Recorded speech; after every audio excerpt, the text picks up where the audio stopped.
Okay, it's 6 o'clock. Welcome to the April 11th governing body meeting. I would like to make an announcement before we go into the rest of the agenda. We are having some technical difficulties, so this meeting may or may not be live streamed for the public. We're still trying to make some adjustments, so just want to make sure that everybody understands that. If somebody pops online or we have other issues, but they're trying to address that right now. So I want to make sure everyone gets that. I will call this meeting to order. Also, would you give your attention to Councilman Kell, who is going to provide the invocation? Stand as you are able, and then remain standing for the Pledge of Allegiance. Tonight's invocation will be given by Rabbi Samuel Stern. He is a rabbi at Temple Beth Shalom in Topeka, a position which he started in July 2021 after being ordained from the Hebrew Union College Jewish Institute of Religion in Los Angeles. After graduating from Townsend University with degrees in history, Jewish studies, and Jewish communal services, Rabbi Stern worked as a synagogue youth professional until starting his studies at HUCJIR. Temple Beth Shalom holds Friday night Sabbath services at 7:30 p.m. and Saturday morning Sabbath services at 10 a.m. Thank you for inviting me to speak at this meeting of our city's representatives. If it is your custom, I invite you to bow your head as we pray.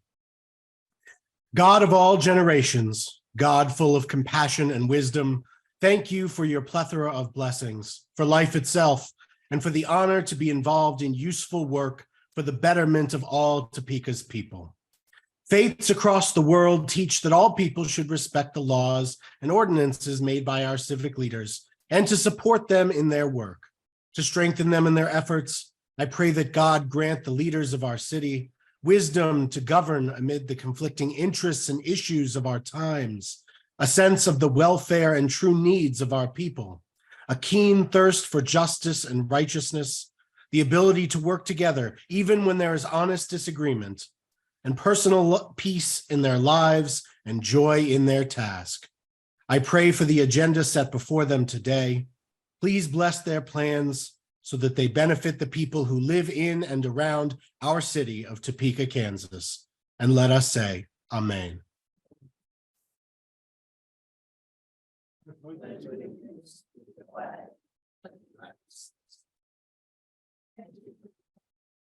Stands one nation under God, indivisible, with liberty and justice for all.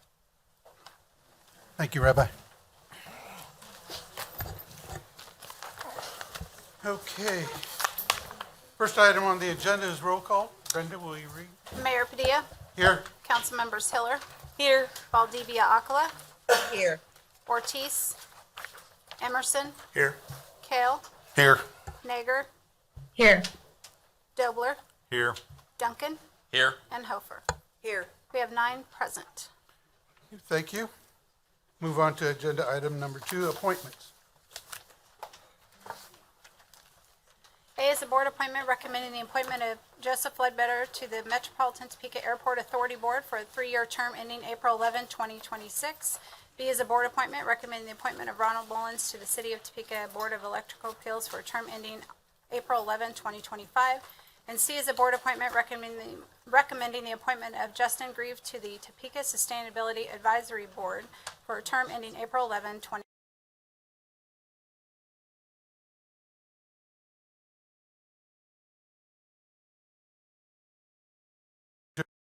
Emerson. Second. Second by Councilman Kell. Call the roll, please. Council members Hiller. Yes. Valdivia Acala. Yes. Emerson. Yes. Kale. Yes. Nager. Yes. Dobler. Yes. Duncan. I'm going to abstain. I'm going to submit some comments for the minutes at a later date. Thank you. And Hofer. Yes. Okay, we have 7 present with 1 abstention. The motion carries. Okay. Motion's been carried. Move on to agenda item number 3. We have presentations. We have 3 of them this evening. The first one, City Manager. Thank you, Mr. Mayor. If we could call Co-Chair Nicholas Sanders to the podium.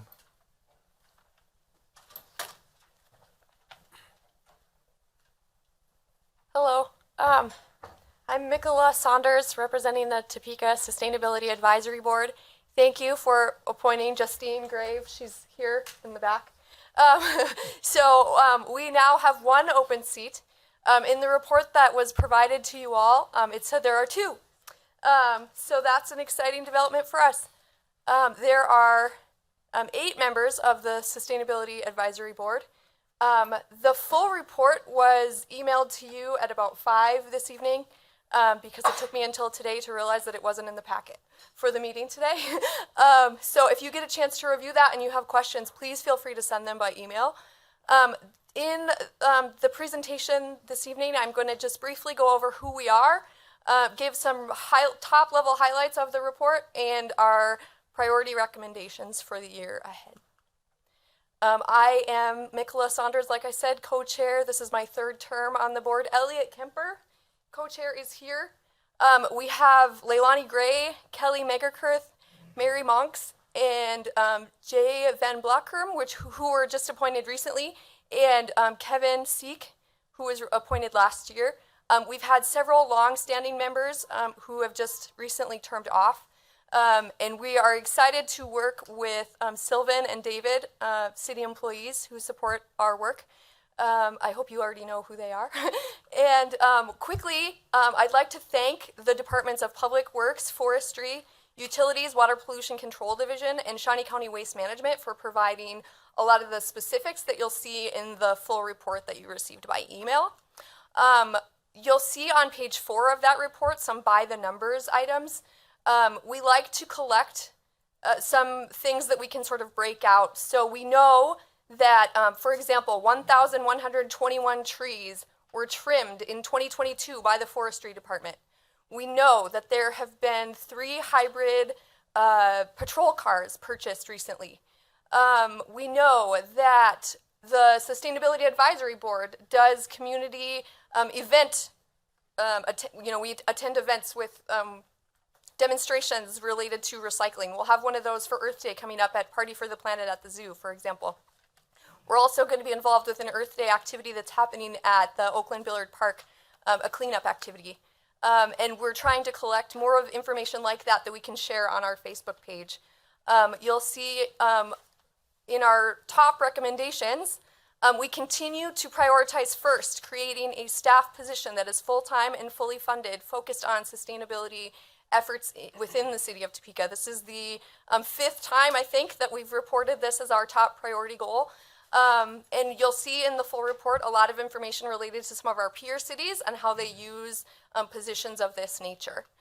Second, we bring forward this year for the first time, really collaborating with city staff and council members on the gradual adoption of a triple bottom line approach to this decision making that will increase considerations of impacts to the environmental commons, which includes land, air, water, and food access.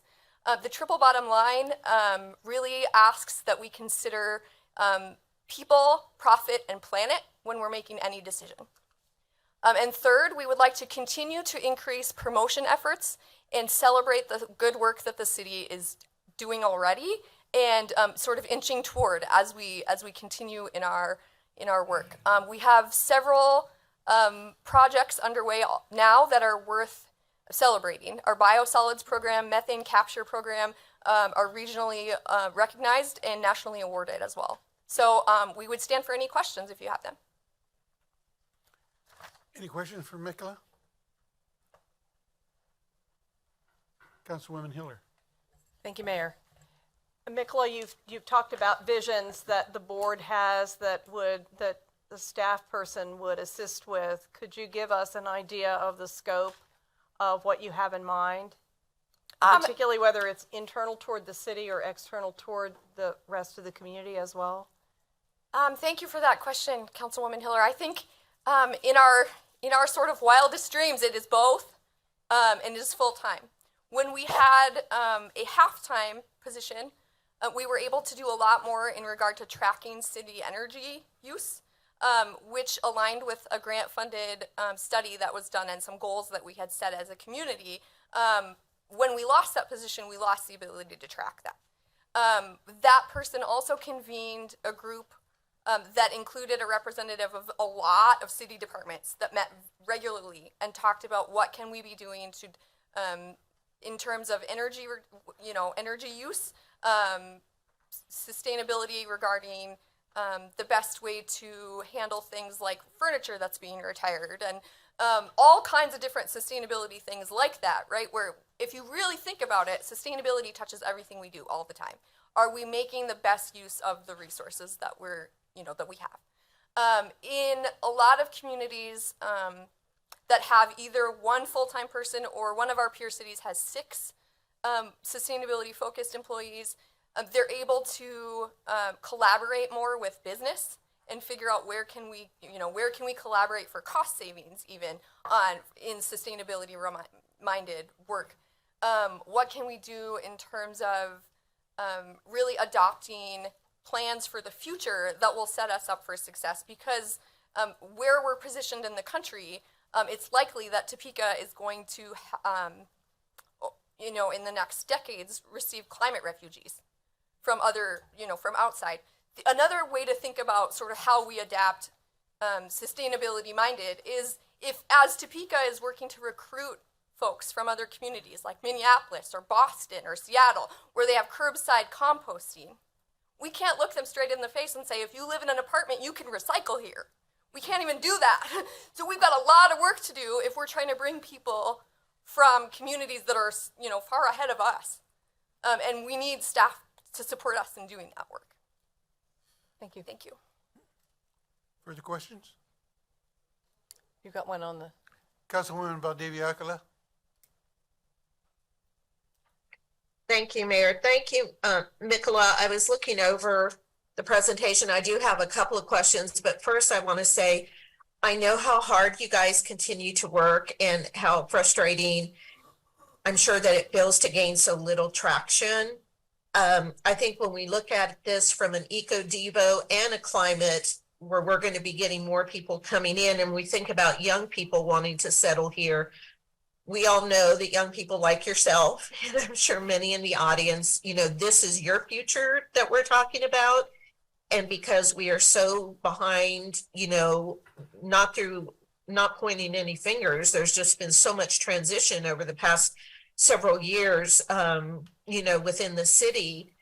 But one of the attractions would be, I imagine from an eco-devo standpoint, would be to see a city that is progressive in this.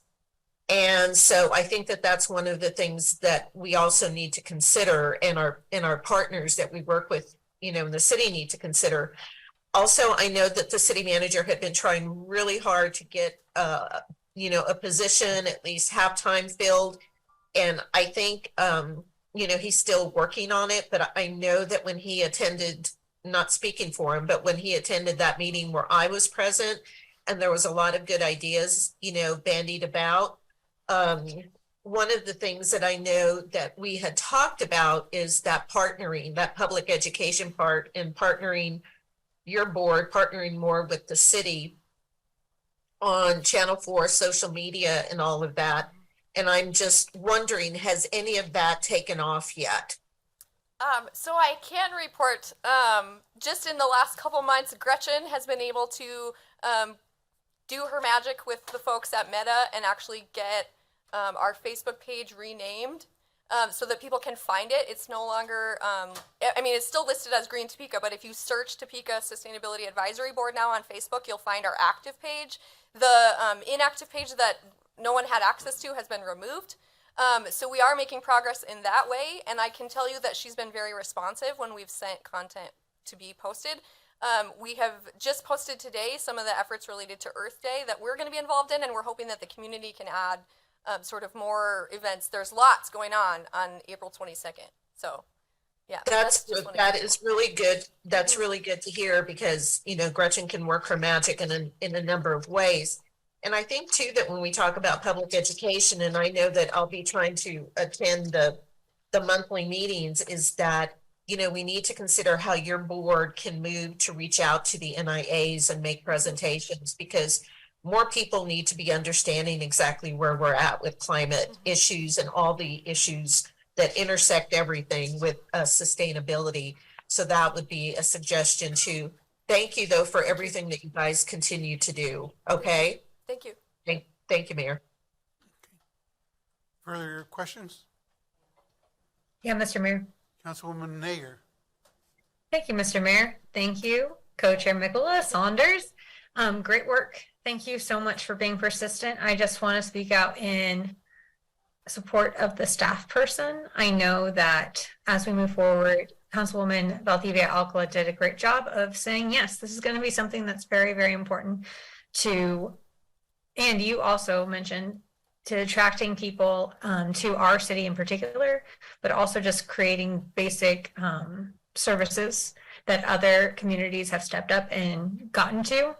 That's going to be more and more important as we go into the future. And I know that it's something that I got the chance to talk to you guys about a couple years ago, but the fact of the matter is, as a part-time council person, whenever you're focusing on different things, there's just wasn't the follow through, I know, for me to make some of this stuff happen as a top priority. And I think that as we look forward, finding the money and finding the person to really start to head this up on a day-to-day level at the city government would be wonderful, and actually get some of these things moving forward. So I just want to say that I'm in support of you guys and the work that you do, and I hope that we can find a way to make that go even further in our city government. Thank you, Mr. Mayor. Further questions or comment? Seeing none, thank you very much for the report. Thank you. I want to correct a mistake I did make. Typically, once we have approved our board appointments, I acknowledge the presence of those who have been appointed, who are in the audience, and I did not do that. So, Mr. Ledbetter and Mrs. Grieve, I know you're in the room. I'm asking, is there a Ronald Mullins in the room? See none? Okay. Well, thank you for your stepping forward.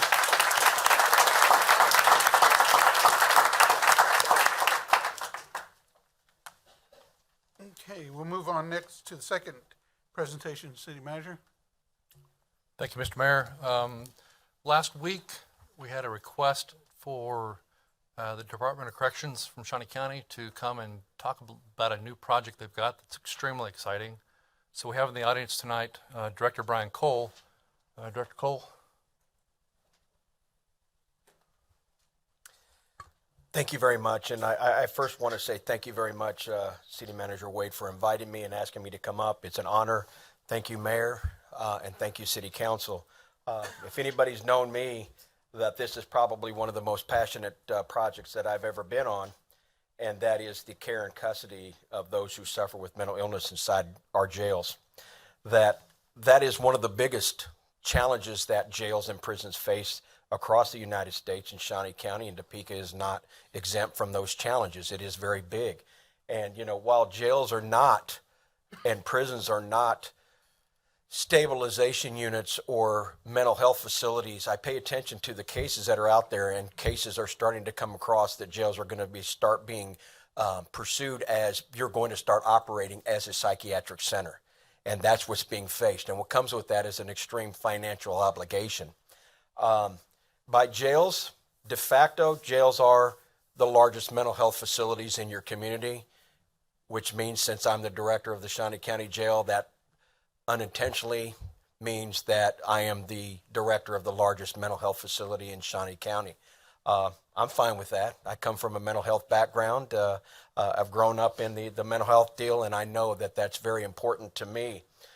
What I want to say as far as Shawnee County is that we average probably 35% of our population is SMI by our definition of somebody who cannot function well or interrupts with their jobs or things like that. And we have an average daily population right now of about 560 inmates.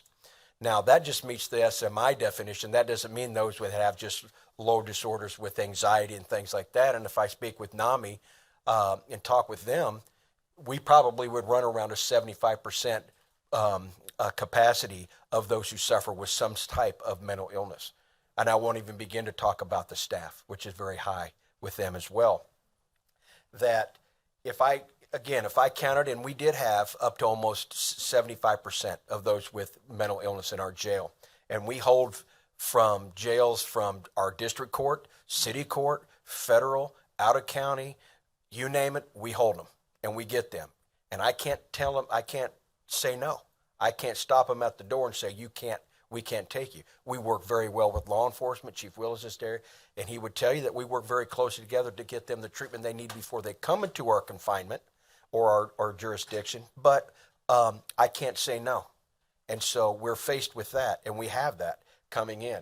Some highlights that I'm very proud of is that our agency is accredited by the National Commission on Correctional Health Care, which is the organization that comes in and audits our facility. We've been audited and accredited since 2004. That means that we meet every national standard when it comes to medical and behavioral health care.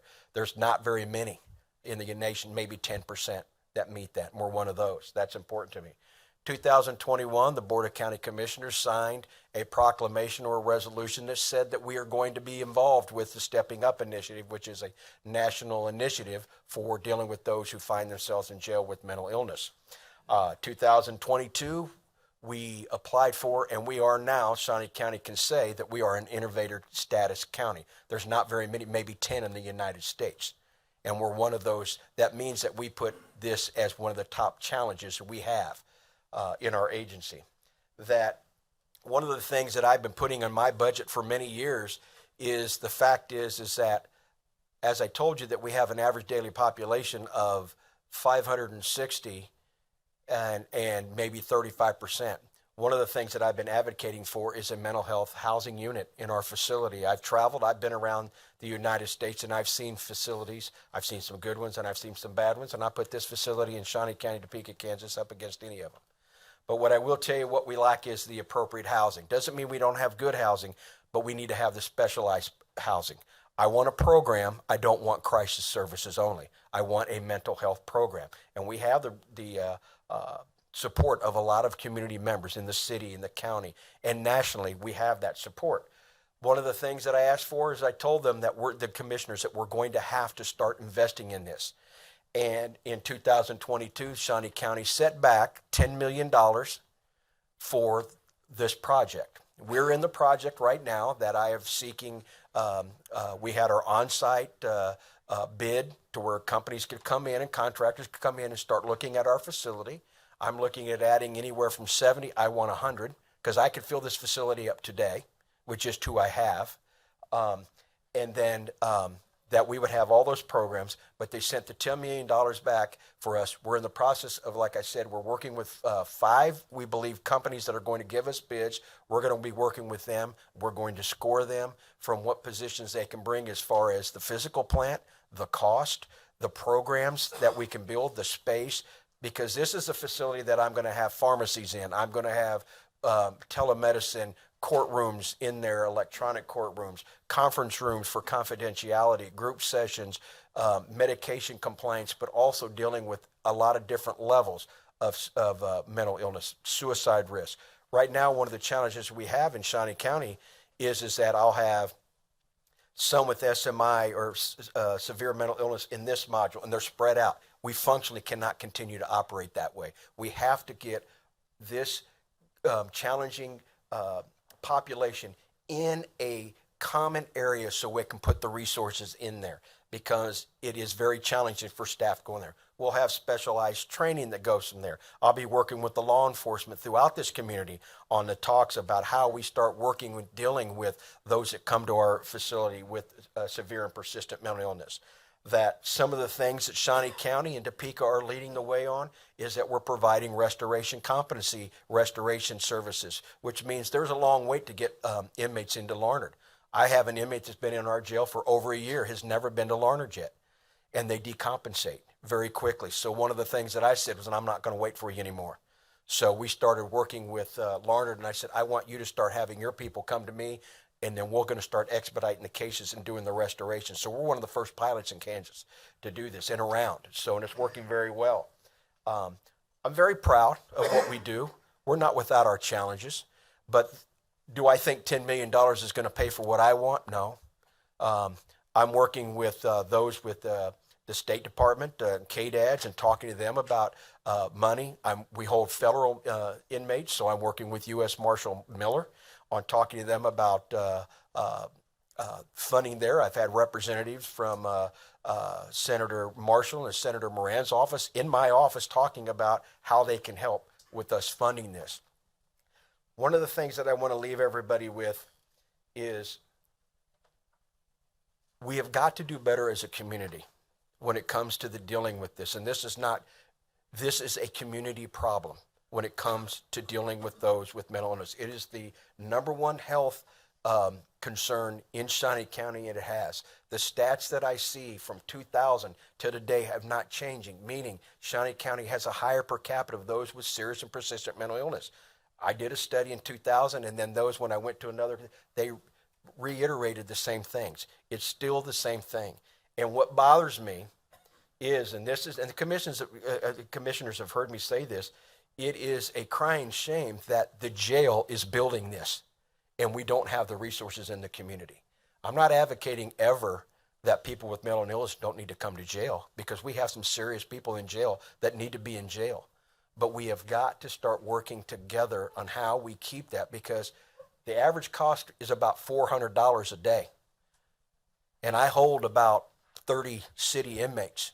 And I can tell you, and I can take down the stats for the city, the homeless, on who are in our jail, and break it up by their addresses and by the census and tell you where they're at, where they live, and things like that. That's how deep our statistics go to and stuff. These folks are going to get out, and we've got to help out and stuff like that. But I'm very proud. But we work very closely with the city. I work very closely with Judge Thadani. He does an excellent job working with us and helping us to keep the cost down and how we can get our clients, inmates, residents to services outside the facility. But it's very expensive to house inmates with mental illness and things like that. But I'm hoping that by June that I'll have a company that we've been able to pick. I'm hoping that we'll be able to start breaking ground. We have a first floor on medical. I want to go up 2 more floors that will go up above medical. This will not look like a jail inside. There'll be more different colors and different things to start dealing, because I have to be concerned about trauma, and I have to deal with those kind of things as well with the inmates that come in. And so we have to look at our training. We have to look at, I can't just send 5 guys in on a guy who's having a mental crisis if he has been raped in the community or beat up. If you see 5 officers there going in, that is trauma, and it happens. So I've got to be careful in how we build this system. But I'm going to need everybody's help. I'm going to ask people from the city to come in and look, give us your ideas. This is our facility. I work for you all. Just as I'm employed by Shawnee County, I work for you. I've been doing this for 35 years. This city is important to me. You all do an excellent job. You've been supportive. And, ever since the homeless summit the other day, I started going back and I started looking to see, in the jail with just the homeless, we had 119 people in the jail that are homeless. That's almost 23% of our population in the jail. But I even went a step further and broke down all those that I know that are in the jail that have mental illness that we've defined. And your highest areas are Oakland and North Topeka. And so I look at the stats, I look at that, and I'm willing to sit down with anybody through a work session, whatever, to how to approach and how to look at these things and how to do it. I'm not here to solve every problem. I always need everybody's help. I want to be a solution. I like to move. I don't like to be stagnant. And there's a great deal of work that we all can do. You all do a great deal of work. You do excellent work. You're a blessing. And trust me when I say Shawnee County, and sometimes we get a bad rap when we see some stuff, but I will tell you, I will say this and I can prove it. Shawnee County is far more ahead of a lot of communities when it comes to how we deal with mental illness in our community. The number of people of CIT and mobile crisis units and how we're doing things. That is a testament to what you all are doing. because we are farther away. We're starting programs in other communities. They're calling us to find out what we're doing, but I want us to go farther. So I think this facility is going to help us. It's going to add and help us in the facility. It's going to add to public safety, which is important. But most importantly, it's going to add to the safety of staff, and it's going to add to the health and safe and humane incarceration of those who deal with mental illness. So I'd stand for any questions you may have. I'm willing to work with anybody to show you the tremendous amount of detail and statistics we have, because when it comes to stepping up, I have stats for almost everything. And if you, I'm happy to help you and provide you anything you want. Give me a minute, Councilman. Before I take other questions, Brian, you and I have known each other for about those 35 years. Yep. And I've never known you to waver from your advocacy for mental health care. And I applaud you as you moved up through the ranks and then are the director. You have sustained that advocacy. I think you are doing an amazing job in a very, very tough profession. So I thank you for looking forward. I thank you for continuing to seek partners. I think you and I visited just the other day, even as you move forward and you assemble your groups of individuals. Certainly immediately offered our Director of Equity and Inclusion as well. Absolutely. Because I think that is a lens that will be helpful as you design the facility, as you look at your programs. But my compliments to you on your presentation, but more importantly, my compliments to you as an individual committed to serving this community in the way you have. Thank you, sir. Thank you. Councilman Kell. Thank you, Mr. Cole. Yes, Just give you, I do have a background in corrections. I worked at Lansing Correctional, and my father worked 20-some odd years at Leavenworth Federal. Thank you for your service. How much, and this is kind of off of what I've learned just from working at Lansing, how much staff training goes into the day-to-day interaction with people with mental illness? Because I know at Lansing, we didn't get very much. We follow American Correctional Association, so every officer that comes in will get their academy, which is well over 80 hours. They get annual service training, which is 40 hours. We do corrections CIT in the facility, and but all of our staff are trained on suicide ideation, recognizing behavioral health care, those who are in crisis. We have an extensive suicide policy, and the reason is because an inmate died in our facility, and it was a shame that that's what had to happen to get us changed. We provide our staff with training all year when it comes to more and more when it comes to dealing with those behavioral health. And when we start dealing with the inmates that go in this, they will get specialized training as well. And I will be bringing in behavioral health care specialists to come in and talk about how you communicate and all that. But because we have to follow American Correctional Association, we're not accredited on the adult side, but I am accredited on the juvenile side. And that juvenile side is in the top 1% in the United States. So we have very strict management and training requirements, but we have a lot. Now, how much is your veteran staff, the ones that have been around a while, how willing are they to change to things like this? Because I saw it, like I said, growing up around it and also working at it, the older staff always, they have that old school mindset Yes. of corrections, that this is punishment, not rehabilitation or trying to help where help is needed. But how well is the veteran staff willing to help? They do well. I think a lot of that falls back on me to create the correct culture in the jail, to be able to say this is what's going to happen. When I was the contract monitor, when we brought in private stuff, there was a big security staff and helping staff and support services, and they didn't mesh. It was, oh my gosh, we're doing sick call every day. These are inmates. They killed, they molested, they did. The majority of people I haven't been convicted of anything. And so there at the very beginning, I would say 2004 to about 2006, it was very tough. We had people, they put their foot on the ground. Now people understand that it's part of our vision and our mission and our goals to treat people fairly, to do what's right, to follow polished procedure. We're not friends. We're not here to, where some people might call us a hug-a-thug or something like that. It's nothing like that. But we had some few staff that was there, but a lot of them, when I go in and I speak to staff in academies and talk about why we do what we do and what keeps us out of trouble and what keeps us safe and things like that, staff buy off on it. And but they know that's a part of the vision. And I don't have an attitude, you either follow my way or you walk out the door. If they don't follow my way, then I'm not doing my job. Then I'm going to find out why. But they do. And then finally, you talked about the work with Larned. Do you work with the VA at all for any of the veteran staff or veteran? We do, and you know that's a very tough population because of the stigma when it comes to mental illness and veterans. We get a lot of veterans that come in, and we try to get them to the VA as soon as possible. I make calls immediately to see if we can get the continuity of care. I don't make the calls. I shouldn't say that. Our staff make the calls. And then we try to get that person in the courts and say, look, we can get them at the VA now. Can I get them out? Doesn't mean they can't still go to court, but let's get them out of this setting. We do. But when I go back to the stigma, a lot of people are afraid to tell us they're a veteran because they're afraid. They're embarrassed to tell me that they fought for our country, but they're mentally ill. And I've seen it. I've sit with people suicide for 8 hours, sit in the same room with them and talk to them about it. Very fascinating. But we have a pretty good working relationship with our VA, and we do a lot of good stuff. Yeah. Thank you. And it sounds like you have kind of a philosophy like me. I always had the mentality of most of these men and women are going to get out at some point, and I want a good neighbor. Yeah. And I want them to be the best prepared to get out and be that good neighbor and break that cycle. So, I see it as a veteran myself that works at the VA.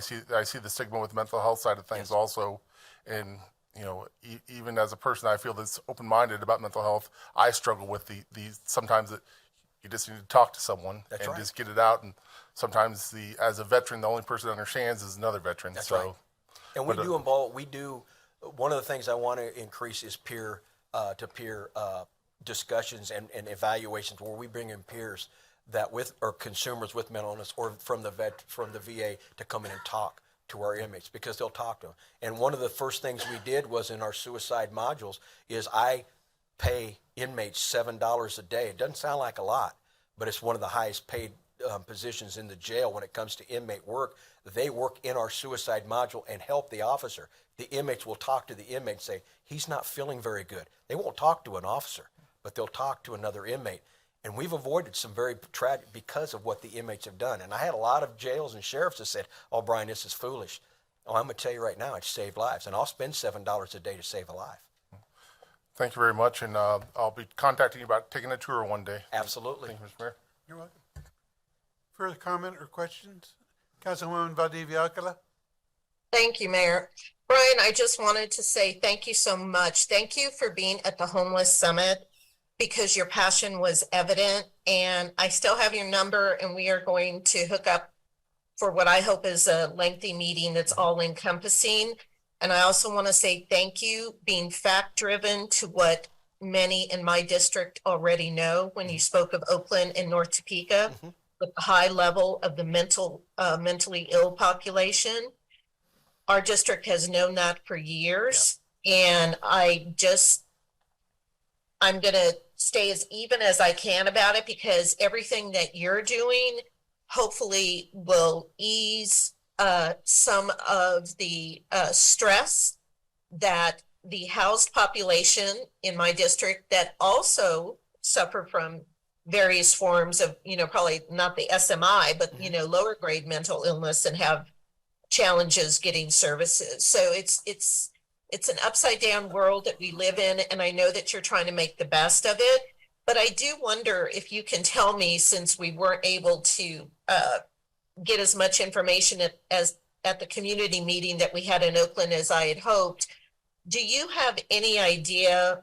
I know you said Larned, that one individual has been waiting for 1 year to get in, but when it comes to Larned and Osawatomie, are you continuing to see an increase with need for folks to get there, but they're not able to because of capacity? Oh, yeah. And then I have a second question to that. Yes, we see it. We see it more with Larned. I probably, without Sedgwick County, Johnson County, and Wyandotte County, we're the third largest jail. Sedgwick County being the number one, and then Johnson County 2. We have about an average waiting list of about 30 inmates needing to go to Larned that have been court ordered. That's why we started the restoration. And not everybody's going to be fit for the restoration. They're going to have to go out to Larned. But we have about 30 people waiting to go to Larned. The waiting list to Osawatomie can go fairly quick. But again, it's a laborious process to get them to Osawatomie. We can get them there, but one of the things you have to understand, when they come to us and they get screened, not everybody's going to be screened out just because they're mentally ill. Are they going to go to Osawatomie? They're going to look at behaviors if it's because of a traumatic brain injury. Is it drug or alcohol related? And if it is, and the behaviors there, or especially with drugs, which we've seen, they won't take them. That's just they don't meet the criteria. So we do see the needs. The bigger weight is to Larned, and they're doing their best. And I work very closely with them. Do you have any idea, like at this point, so Larned has a shortage of beds, would you say at this point? Yes, they have a shortage of beds. They're getting more. I know that KDADS is building 60 or adding 60 beds, I believe is the number I was told today, in Sedgwick County to help out. I am envisioning that we can not only do this for our community, but our rural communities around, that if they have a very severe mental illness and they can't provide the services I can, not to be arrogant or whatever, I'm going to call the sheriff and say, you bring that problem to me. Let us deal with it, and then maybe we can switch out an inmate, or we can work it out so I can get the rural counties so they're not waiting on beds. Because that's a very huge issue. When you get to rural counties, they don't have the programs that we have. And so I want to be able to reach out to our cities and our rural communities and counties around Shawnee County to be able to help them out when we can. Well, and another question on that, with the amount of folks that you said that you have that may not be from the county, they may be outside of the county. Do you work in any capacity to obtain dollars from the counties that they're from to help with the expense of keeping those inmates? Yes. One of the things that I do, I have a lot of memorandum of agreement for emergency services. Let's say Jefferson County Jail blows up, God forbid, or a tornado or something. For 30 days, I'll hold as many inmates as I can to help them out for free. But a lot of times inmates will say, hey, look, or jails will call me and say, we have an officer that was arrested and stuff like this. We don't want him in, we really don't want to keep him in our jail. Would you house? I will do that, but I do work in our per diem rate's $100 a day.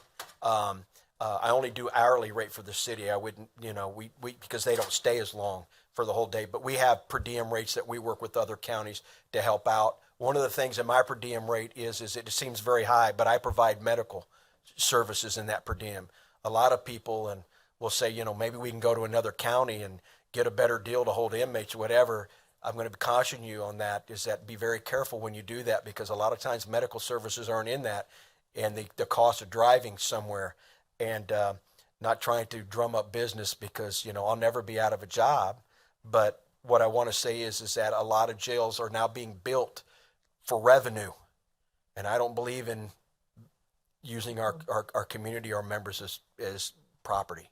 And so, but they don't have the services I provide. I can say, yeah, it can be $80 a day and I provide the medical stuff, or you can pay $35 a day, go somewhere else.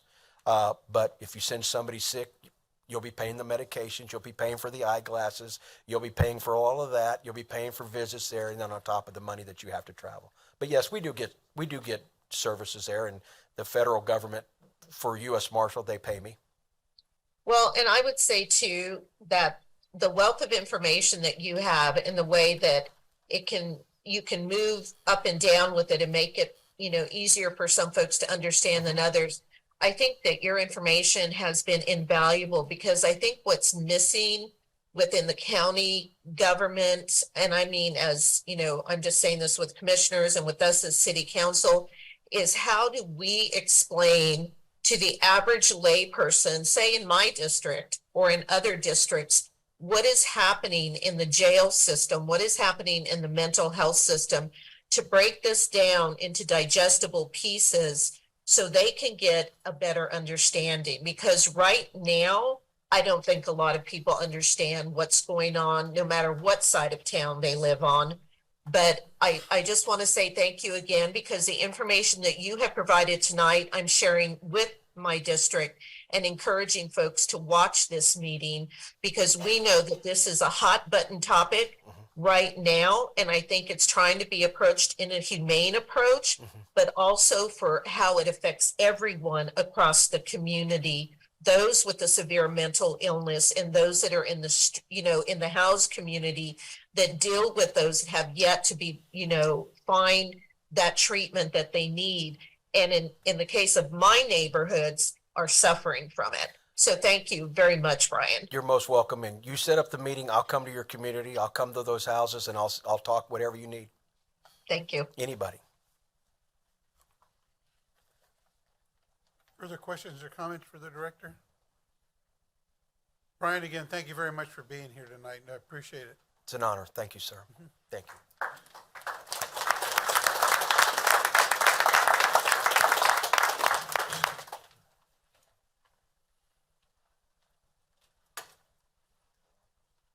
Okay, we have a third presentation.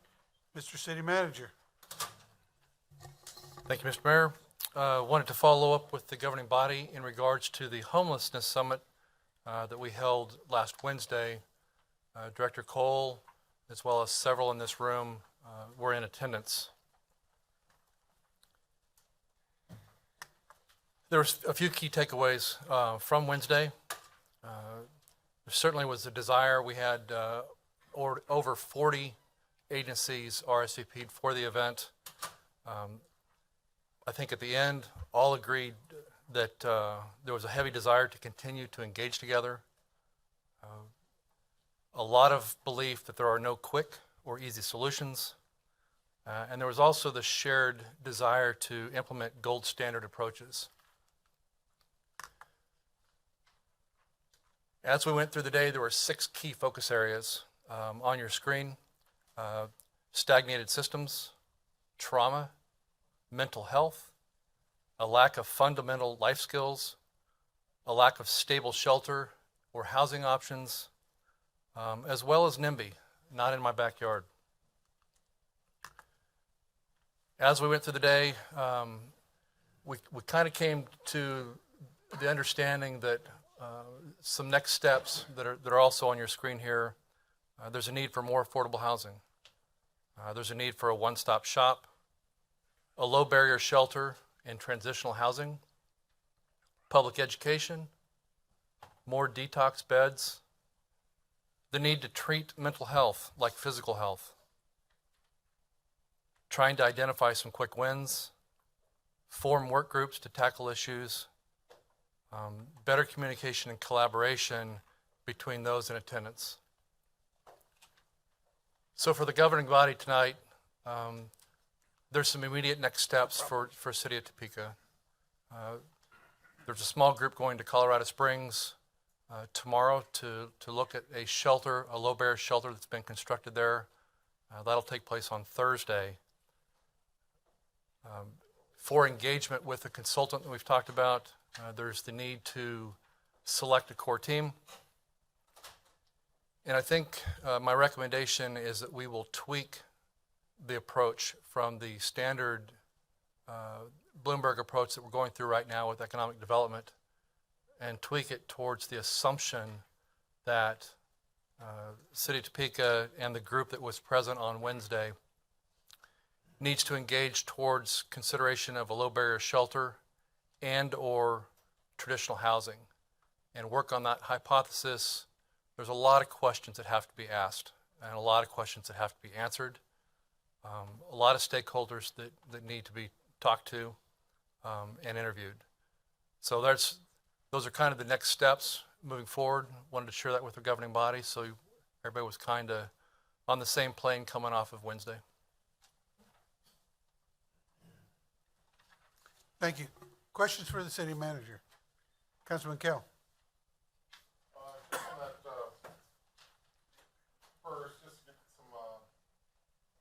Mic check. Sorry about that. Thank you. Wish to implement the gold standard approaches. What would that be exactly? Because I kind of looked it up and I didn't really find anything that would explain what those are. Yeah, so the assumption here is that we're going best practice. Okay. So, for example, there's lots of ways to do transitional housing or lots of different ways to do low barrier shelters, and you can do it on the cheap, or you can do it from a quality aspect to where you're actually going to have an impact.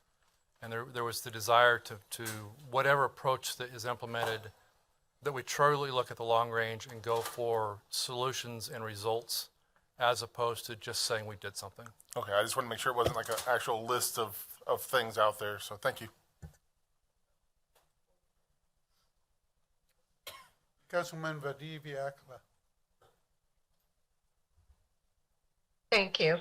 Having been there all day for the summit, I want to just say it was, I think, very eye-opening. I think that there was a lot that was learned that I didn't know.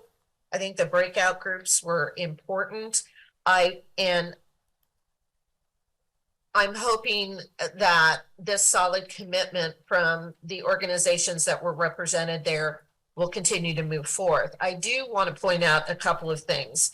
When it came to the NIMBY conversation, which we know is an acronym for Not in My Backyard.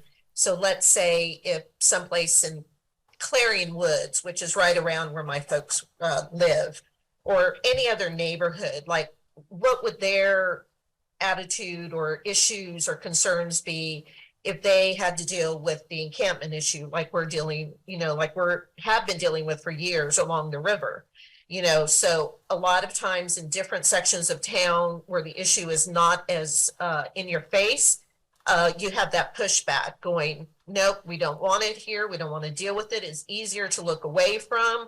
I'll help, but just don't come into my neighborhood. That can be a point, not just with unsheltered. It can be, through group homes, addiction homes, where people are going through transition to get back into community, et cetera. So this is all that NIMBY concept. But when it came to having the dialogue with the group that I was in with NIMBY, I asked the question, if folks that were aware of the problems and the issues in District 2, if folks viewed District 2 as a kind of NIMBY situation, not in my backyard. And I was surprised to hear from a couple of rescue mission folks that we don't have to go into who it is, at this point, saying that is what they had been hearing, is that District 2 wanted the rescue mission gone, the whole issue gone, et cetera. And I just want to make it very clear as a representative for Oakland that with the myriad of meetings that we've been having for years now, that is not what the majority of the folks in District 2 are saying. They're not saying kick out the mission. They're not saying do away with all homeless people and put them somewhere else, or unsheltered people and put them somewhere else. And that's why someone from the Noto area made the very important distinction that as we move forward, we need to section out, because this is such a broad issue. We need to section out instead of referring to this as all homeless, because for those of us that live in District 2, we know that there's the chronic unsheltered mentally ill. We know that there's a homeless population that is being housed and going through the motions they need to find the answers that they need. So I made it a very point blank answer to that is not what District 2 is saying to folks about this. They are tired, they are frustrated, they are angry, they want answers, they want solutions, they want to understand what that is about and to be transparent in the process. So I understand that not everybody on the governing body, or maybe the whole governing body, doesn't want to hear this. And all I can say is, even with these positive moves forward, there are glaring issues that I will continue to bring up as we work together, because they need to have a voice in this. And so I just wanted to bring that up, and also to say with the city attorney and the city manager, I know that there was not things brought up, which some wanted to, about city ordinances and beefing those up. But I'm hoping in a separate dialogue moving forward, because we need to have that conversation. Thank you. Further comments or questions for the city manager? Councilwoman Hiller? Thank you, Mayor. Just a question. I'm thrilled to hear how it went. I heard some things right away. It sounds like people felt like this was timely, well-managed, and really productive. Can you help me just a little bit more understand how this segues into our contracted innovation consulting? Because that person doesn't even come until May 1. And what I was thinking is that when you first asked us about it, it was supposed to be a team of 12 city staff, and then it sort of morphed to maybe 6 service providers and 6 city staff in the core team. And I just was wondering, and if you don't know yet, because the consultant will help with that, that's fine too. Just how do you see this moving forward? No, great questions. So the thought is we would move towards May 1 because between now and May 1, that team has to be assembled. And so as of last Thursday, the conversation basically looks at a core team comprised of about 20 individuals. Okay. That would be a mix of community as well as staff. Likely there would be 2 of those 20, it would likely be split in half. Half being implementation and half being operations. So if you go into the hypothesis of either a low barrier shelter or transitional housing, there's a need to look at it, how do you operate it, as well as how do you implement it. And so you're probably looking at 2 teams of 10. I may have missed another part of your question. No, that's fine, except that let me follow up then. You did mention that it looked like a low barrier shelter or some sort of transitional housing was a key need. Are you saying that at this point that is going to be the focus of the work? I think based off of Wednesday's results, that is where the focus needs to be. Okay, and that's because we're doing okay with all the other things and that's a missing piece, or because we're just going to focus? No, it is very much a missing piece. Topeka has not had a low barrier shelter. I know that there are several council members that are very interested in some ordinance changes. And what we do know is that there are some unintended consequences from those ordinance changes. And without having a low barrier shelter, it's difficult to have success with some of those changes. So the rescue mission set up a conversation for me yesterday with a respected member of the unsheltered population. And what I learned from that conversation, if we were to put in heavy restrictions on camping, for example, all that's going to do is drive people into the neighborhoods. They're going to seek cover, and so they're not just going to move from camp to camp. They're going to get tired of that, and they're going to move into the neighborhoods. And I don't think that is the desire of anybody on the council. And so it's hard to enforce some of the things that have been suggested without having the ability to offer a low barrier shelter. When we think about transitional housing, so trying to go from a mid-level shelter, which is the Topeka Rescue Mission, and to try to get them from that shelter into what I think some of us would call a more normal life, that's a very scary transition. You can't go from being on the riverbank to an apartment downtown overnight.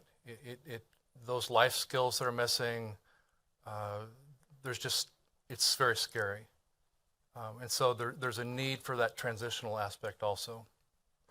So on either side of where TRM is right now, whether it's low barrier, whether it's transition, those are 2 glaring areas of need for our community. And for us to be successful in some of these other things, those are key. Thank you. Thank you, Mayor. Further comment? I want to thank you, City Manager, for conducting that exercise because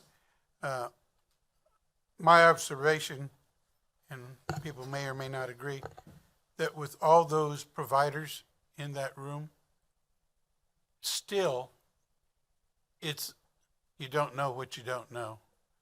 And I think that's helpful to have us all speaking on an issue and clear up any assumptions that might have been existing where they thought somebody was taking care of that, but they're not taking care of that. Now we know that, so maybe we can make that change and adjustment. I thought the interaction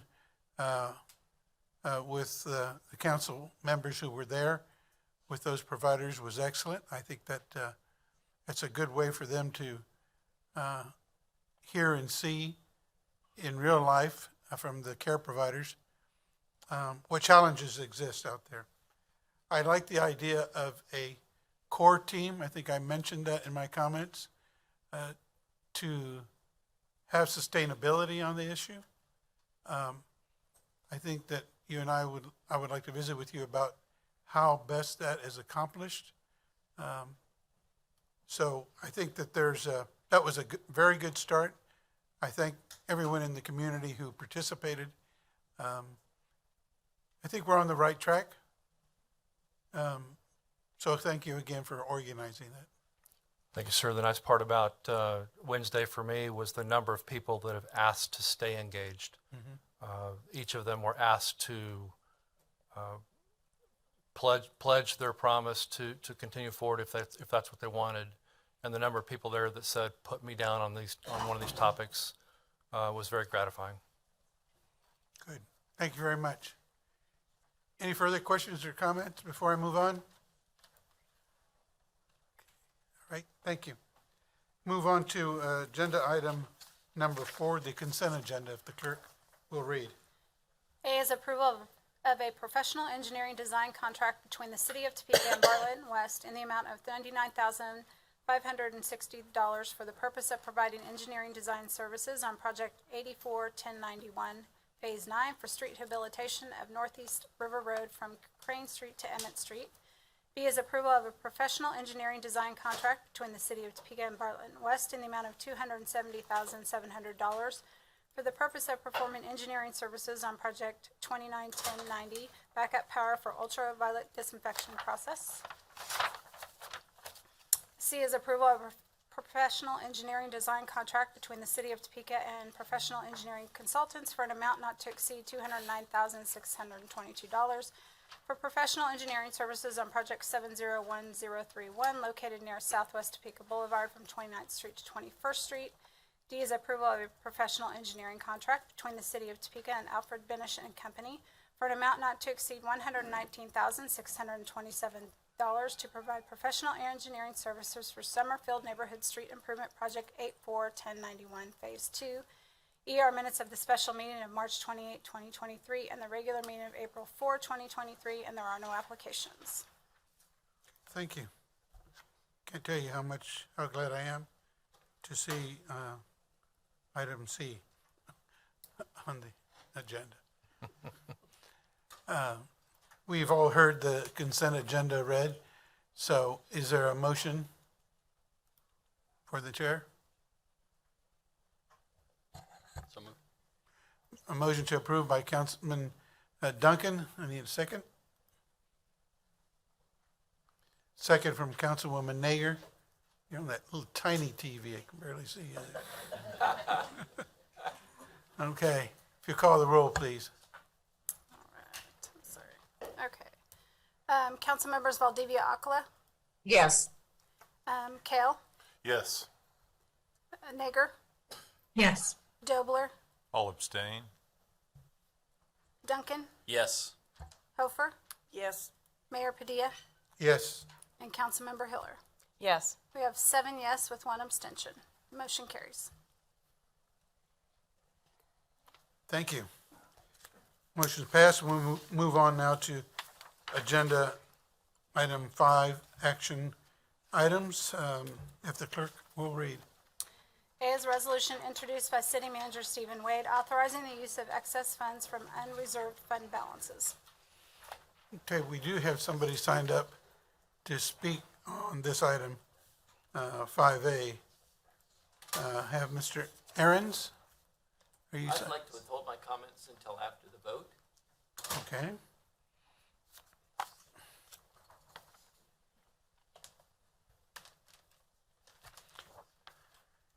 Mr. Mayor, just for clarification, would you be moving him to the open public comment period at the end? Yes. Okay, thanks. Thank you.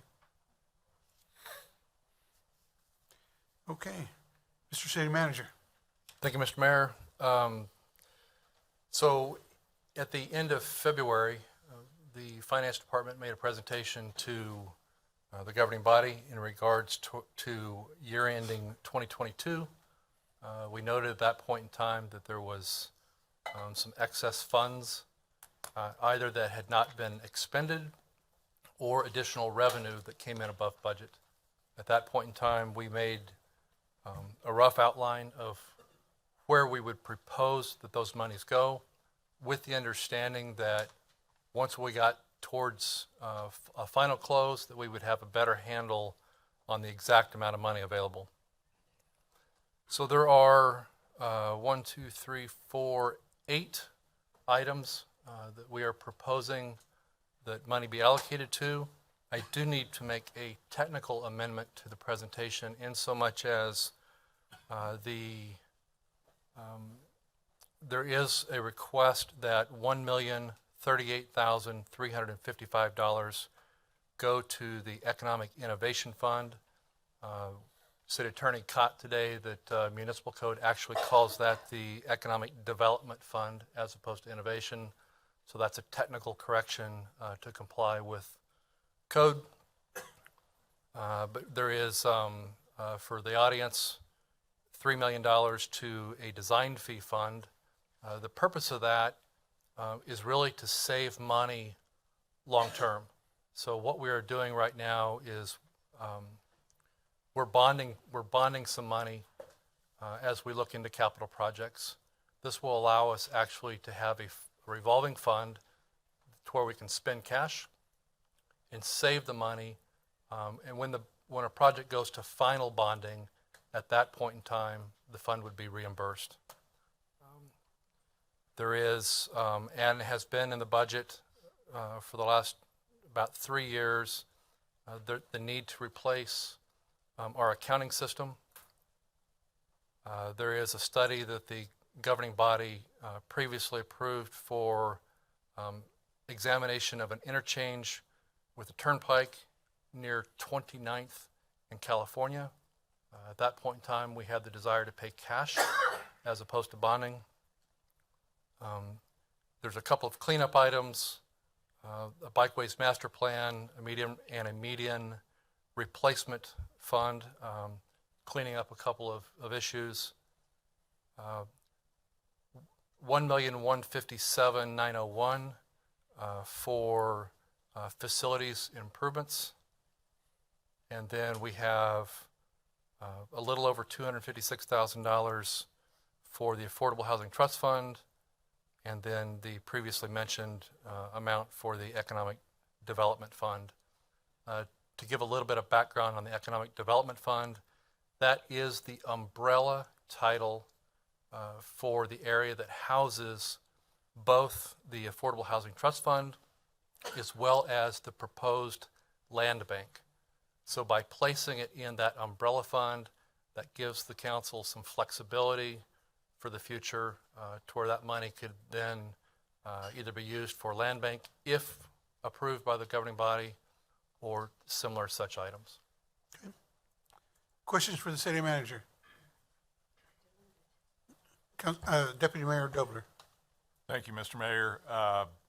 City Manager, this just approves the allocation of these funds, so the individual projects like the firm, for instance, will still go through the process of council approval for the projects, right? Yes, sir. It just avoids, it saves us some money here in 2023. It allows us to have a better chance for success. Very good. Thank you. Councilman Duncan. Do we need to make an actual motion to change the name of that? And just, I think when or if someone makes their motion to approve, they could say they could move to approve with as that change? amended. Okay, just want on to make line sure we don't 31. forget to do that at some point. All right, thank you. Further questions? Councilwoman Hofer. First time I've run into something like this. I can see where several of these would be ongoing funds, but are some of them one-time items? So, Councilman, for example, the interchange study is a one-time. The ERP is a one-time. The bikeways master plan, median replacement, although those are funds that are typically in the budget each year, this is a cleanup item to get them to where they need to be for the year. The firm program is basically Continuing. right. Okay. Further questions for City Manager? Trying to see again. Okay. It's Councilwoman Hiller. Thank you, Mayor. Couple of questions. One, on the firm program, this is just substituting in for items we've already approved, or is this additional money? This is, where's Rochelle? Behind Jobry.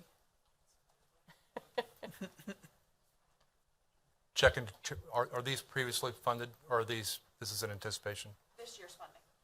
2024 fund, or 2023 funding, I'm sorry. Previously approved. Okay, so this is just, when it's a geo avoidance, we're swapping out cash for bonding in that case. That's correct. Thank you. And we've got something on for next week that is very small. Is it going to be part of that? You've got an item on for heaters in the police range and, Completely separate. okay. I'll ask more about them. They're both small, so I couldn't imagine bonding something that was a $16,000 project. It is not anticipated to be bonded. Okay. That upgrade that's being brought to council next week and has gone through the PWI committee, we're not asking to bond $16,000. That's what it says. So I was hoping we weren't, and that I didn't know if they were related. We're not going to bond $16,000. Good. Thank you.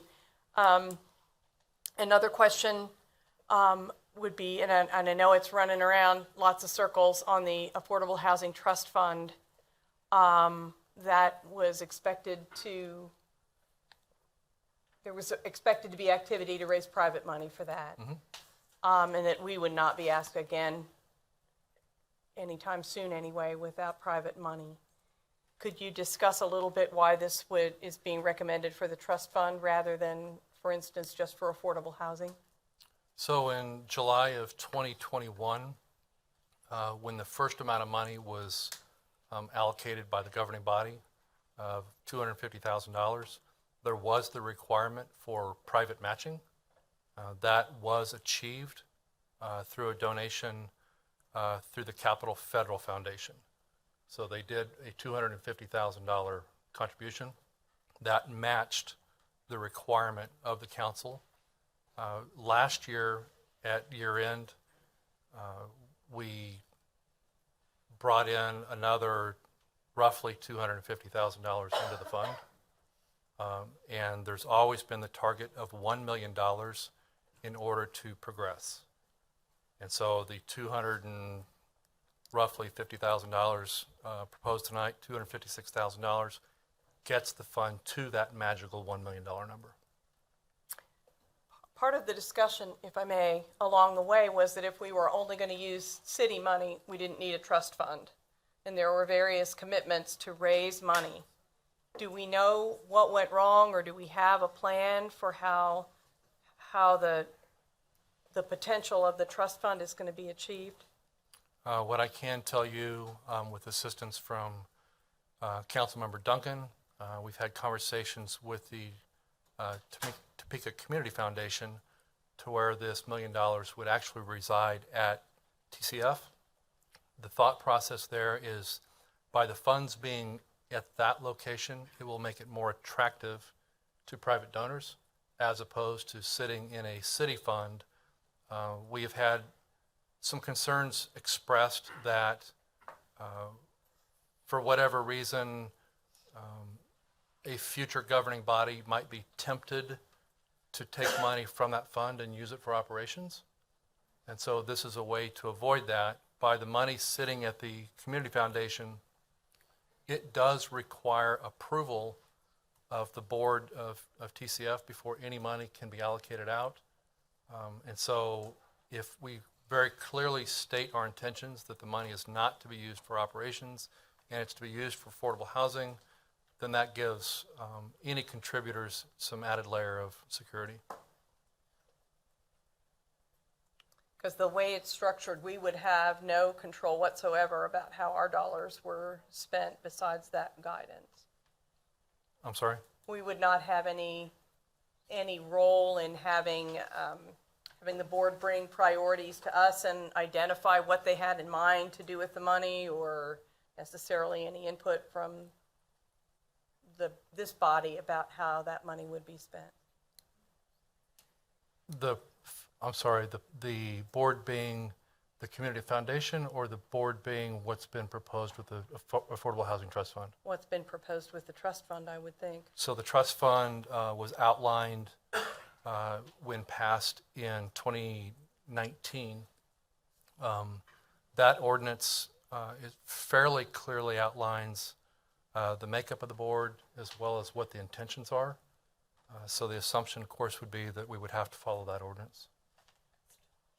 Understood. I think there's just still concern on my part that we don't need one unless somebody's raising the money. And I'd certainly, if this body wants to vote it through this evening, somehow taking some steps that somebody's in charge to grow that fund, not just put city tax dollars in it in the future. Just felt like I needed to make that statement. It's been made before and lots of promises, and so it's just we're missing an opportunity, mostly is what I look at. There are many, many needs. A continue of changing our culture of property maintenance, for instance, one of the priorities with changing how we do code enforcement is to make sure we do have a safety net for folks who don't have the skills or the dollars to do their homes themselves. So it's important, for instance, to me to make sure that we don't have that at the city right now, that we do build those kinds of resources and programs in the community. And I'm hopeful that, by putting the dollars that we do have someplace else, that those important things will happen. They're all important, but we have priorities from time to time. The one other thing I wanted to comment is that I appreciate the shift at this point to what you're calling the Economic Development Fund, to allow a little more time to talk about the land trust. I think we've had some really good conversations, and even though I struggled with it a little bit at first, I think it's really important and good that Spencer has brought that to us, but I appreciate the setup that you have here. Thank you. Councilman Duncan. Yeah, I'm about to say nothing new that Councilman Harrell I haven't talked about previously in regards to this, but just from my perspective, the trust fund, it's there. It's not a proposal at this point. It's a city ordinance that's sitting there waiting to be activated. And the feedback we have gotten as we've talked to community members, I'm talking about people who will invest in the fund, people with money, whether it's the bankers, the developers, those types of folks who are willing to give it. We're sort of at a stalemate. And they're sort of telling us, you haven't actually activated the fund, so we're nervous about putting money into it and going full in with you until you show a little more commitment. And what we've learned looking at these programs across the country and these trust funds is $1 million, as the city manager says, is sort of that magic number. And we think once we can get to that point, it allows us to activate that fund, start to put it to use, and then be able to say, see, we're there, the stalemate's over, now come in. And if we're sitting here 6 months, a year from now, whatever it is, and we are struggling to get those same people who have told us we will invest, and I'm going to go to them now and say, okay, you promised, here we go, then I will feel very differently about how we approach it moving forward and the city dollars we put into it. But I think we firmly believe that this is an important stepping stone to activate this thing and get it moving in the community, which is why that's been our drive to get to that million, and then we'll go from there and work on the development piece of it. So that's why it's a weird amount. It gets us to that $1 million. So thank you, Mayor. Thank you. Deputy Mayor Dobler and then Councilman Kell. Thank you, Mayor. City Manager, I think a couple of years ago, especially when we put the 250 in the Housing Trust Fund, we didn't realize that we were going to see the robust revenue that we've had for the last couple of years. So, subjecting that to a match made a lot of sense at that point in time. I think now, we're talking about housing at all different levels, from incentivizing new housing in all parts of the city, just a lot of things. And this really adds to that in terms of affordable housing. As Councilman Duncan said, that $1 million has always been out there as kind of the place to start. That gets us there. I appreciate what you've done with, and I don't know if this has been mentioned, but we're talking about $8.5 million. That's a lot of money, and it's in our reserve funds for a couple of reasons. Part of it is the consumer spending that's happened in the last couple of years, coupled with higher inflation. Maybe this is a fortunate side effect of an unfortunate circumstance, that's more revenue for the city. Our policy directs that we keep at least 15% reserves. At this time, I know we're well above that. I think your goal is to keep 20%, and I think that's commendable.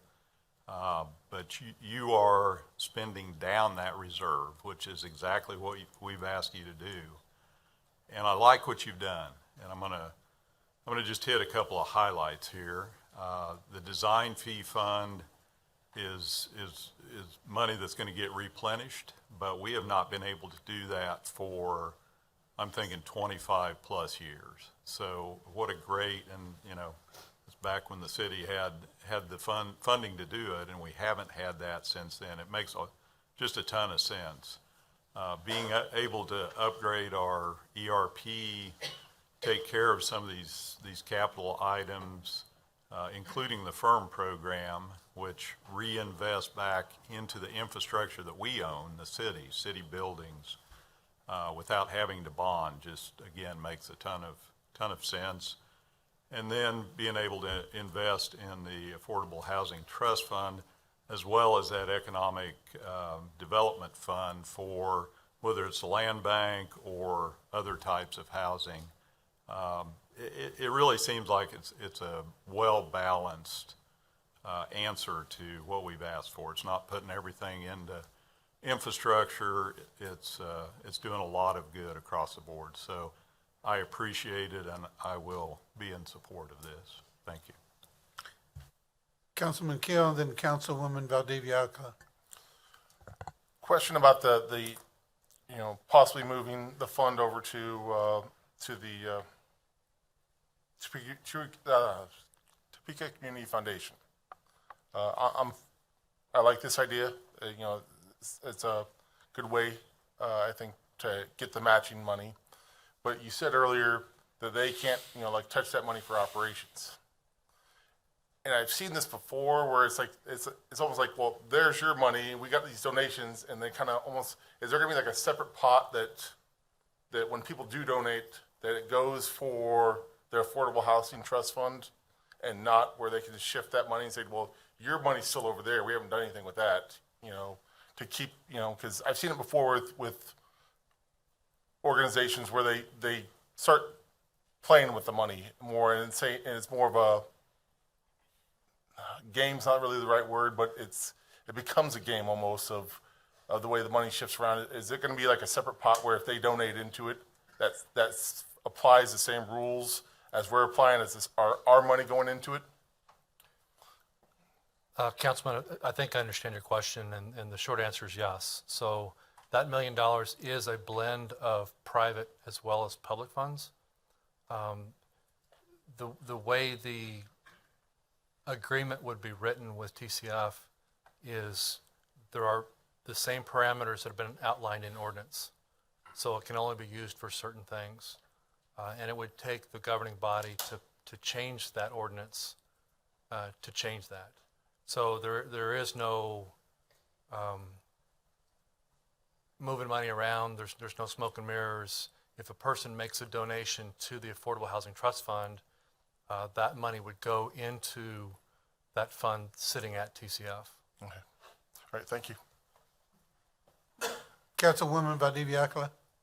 Thank you. I support this. I mean, I support the Affordable Housing Trust Fund completely. To be a fly on the wall with the meetings with whoever the movers and shakers are with the money that do not trust the city to handle the $1 million.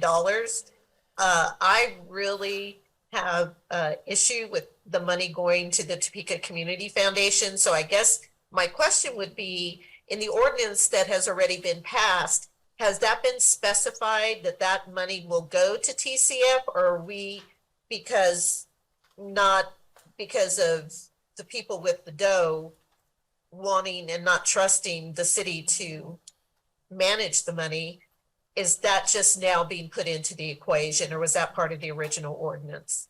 It is not part of the original ordinance. The handling of those funds really is an administrative task through the finance department.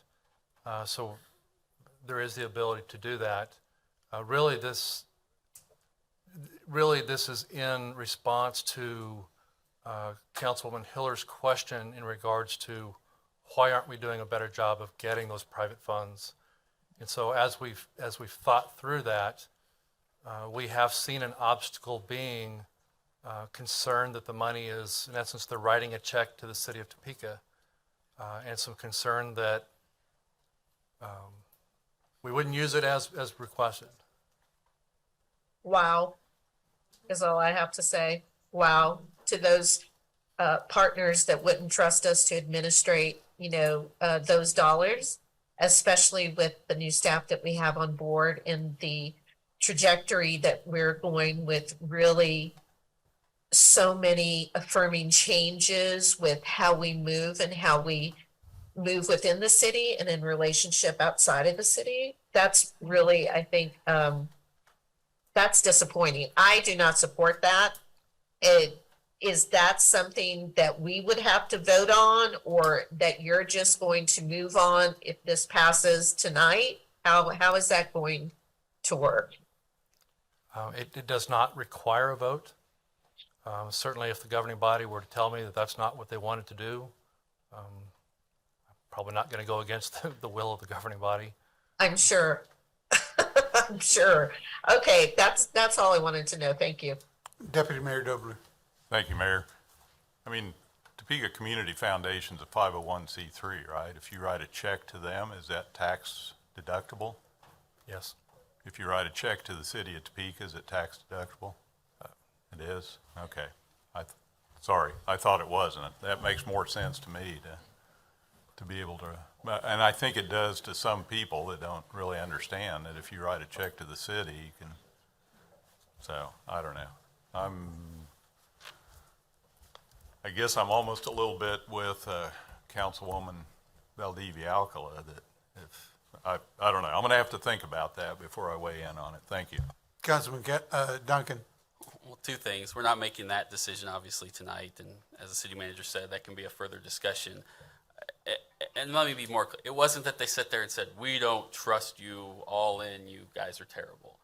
I think it's the fear that when times get tough and you're cutting budgets, or, if you look at the state for the years where they had the years of the Bank of KDOT, there's that concern that they're giving to a specific purpose, but once it goes into our general pots, in theory, not in theory, we can do whatever we want with it to some degree at that point. So I think it's just more of of a promise that we will, lock it down. So I didn't want to overstay as much as we don't like the city, and it's just a way to let everyone know that it's a clean. We promise we won't touch it. So that was all. So thank you, Mayor. Councilwoman Hiller. Thank you. Since I'm not sure this would come back to us again before it would go to the foundation or be activated, some of the thoughts that I've had are that we haven't figured out how to manage that as a fund and to raise the money for it. So for those who are advocates who are likely to be involved in getting it going, for those who are appointing people to it, it may be that rather than just all a general fund, if people think about other big nonprofits or universities and so on, where you can give a donation to the general fund, but also there are other initiatives going on. So if that board of directors, and this is not clear in those guidelines, I don't think, but sets out a program for what they want to do in a particular year, it's possible to raise money against the home rehab section or the weatherization section or the major rehab in LMI neighborhood section, so that people can give targeted donations if that makes them feel more comfortable to know exactly what program their donation is going to, and or have the option to do general unrestricted donations. We may need work on those elements of getting this fund going as well. Not impossible to do, but we've got to figure out, maybe it's just the location, but I don't think so. Councilman Duncan. Mayor, I'm going to make a motion with 2 amendments. First, I move to approve this item with the change that we change Economic Innovation Fund to Economic Development Fund. And second, that any contract, if created with the Community Foundation, would come to this council for prior approval before it be enacted. I have a motion on the floor. Do I have a second? Second from Councilman Kell. Further discussion? Okay. If you call the roll, please. All right. Council members Kell, Yes. Nager, Yes. Dobler, Yes. Duncan, Yes. Hofer, Yes. Mayor Padilla, Yes. Council members Hiller, Yes. Valdivia Aqua. Yes. We have 8, Councilmember Emerson.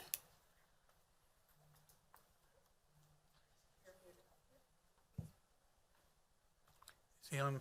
He's on there. I think he told me he was going to abstain because he missed part of the conversation. Okay.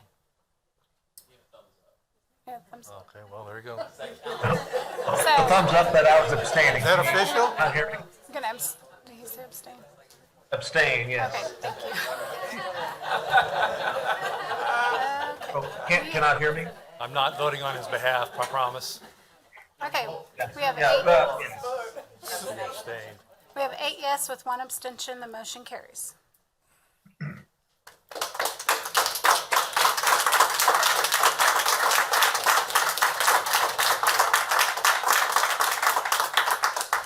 can you hear me now at all? Yes. Yes. Okay, I don't know what, I had it unmuted, so yes, I wanted to abstain, that is correct. Thanks. Okay. Thank you, City Manager, for answering the questions as you did. And I do think that the amendments as provided should give us a little more direction that will help, because I do believe the majority of this governing body wants to support this. We just want to be careful with how we get it done. So thank you for the vote in support of the housing fund. Move on now, Madam Clerk, if you'll read 5B. B is an ordinance introduced by City Manager Stephen Wayne concerning utility rates, amending sections 13.05.020 through 090 and the Topeka Municipal Code, and repealing original sections. Mr. City Manager, we do have somebody signed up to speak on this one as well. You wish to wait, or would you like to speak to the item before? I think we would normally take that comment now if. Yeah. Okay.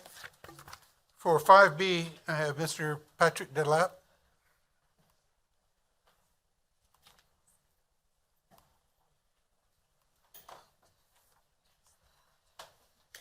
Hi. I don't support this. I think our reserves we have are large enough. We have probably, 280 days that we can stop taking any funding in and still be able to operate. You've got your own personal homes, your own budgeted. How many days, if you've lost all income, all government benefits, things like this, can you operate for 280 days? Probably not. Probably 30, probably 60 days. Now, I understand the contention of why we want so much, 280 days reserved, which is much larger than other cities our size, because we want to look rich. If you look rich, banks are more likely to give you money that low rate. And so we do that. Well, there's problems with that. We can use a lot of that money, work it down, and repair some of the things we need repairing.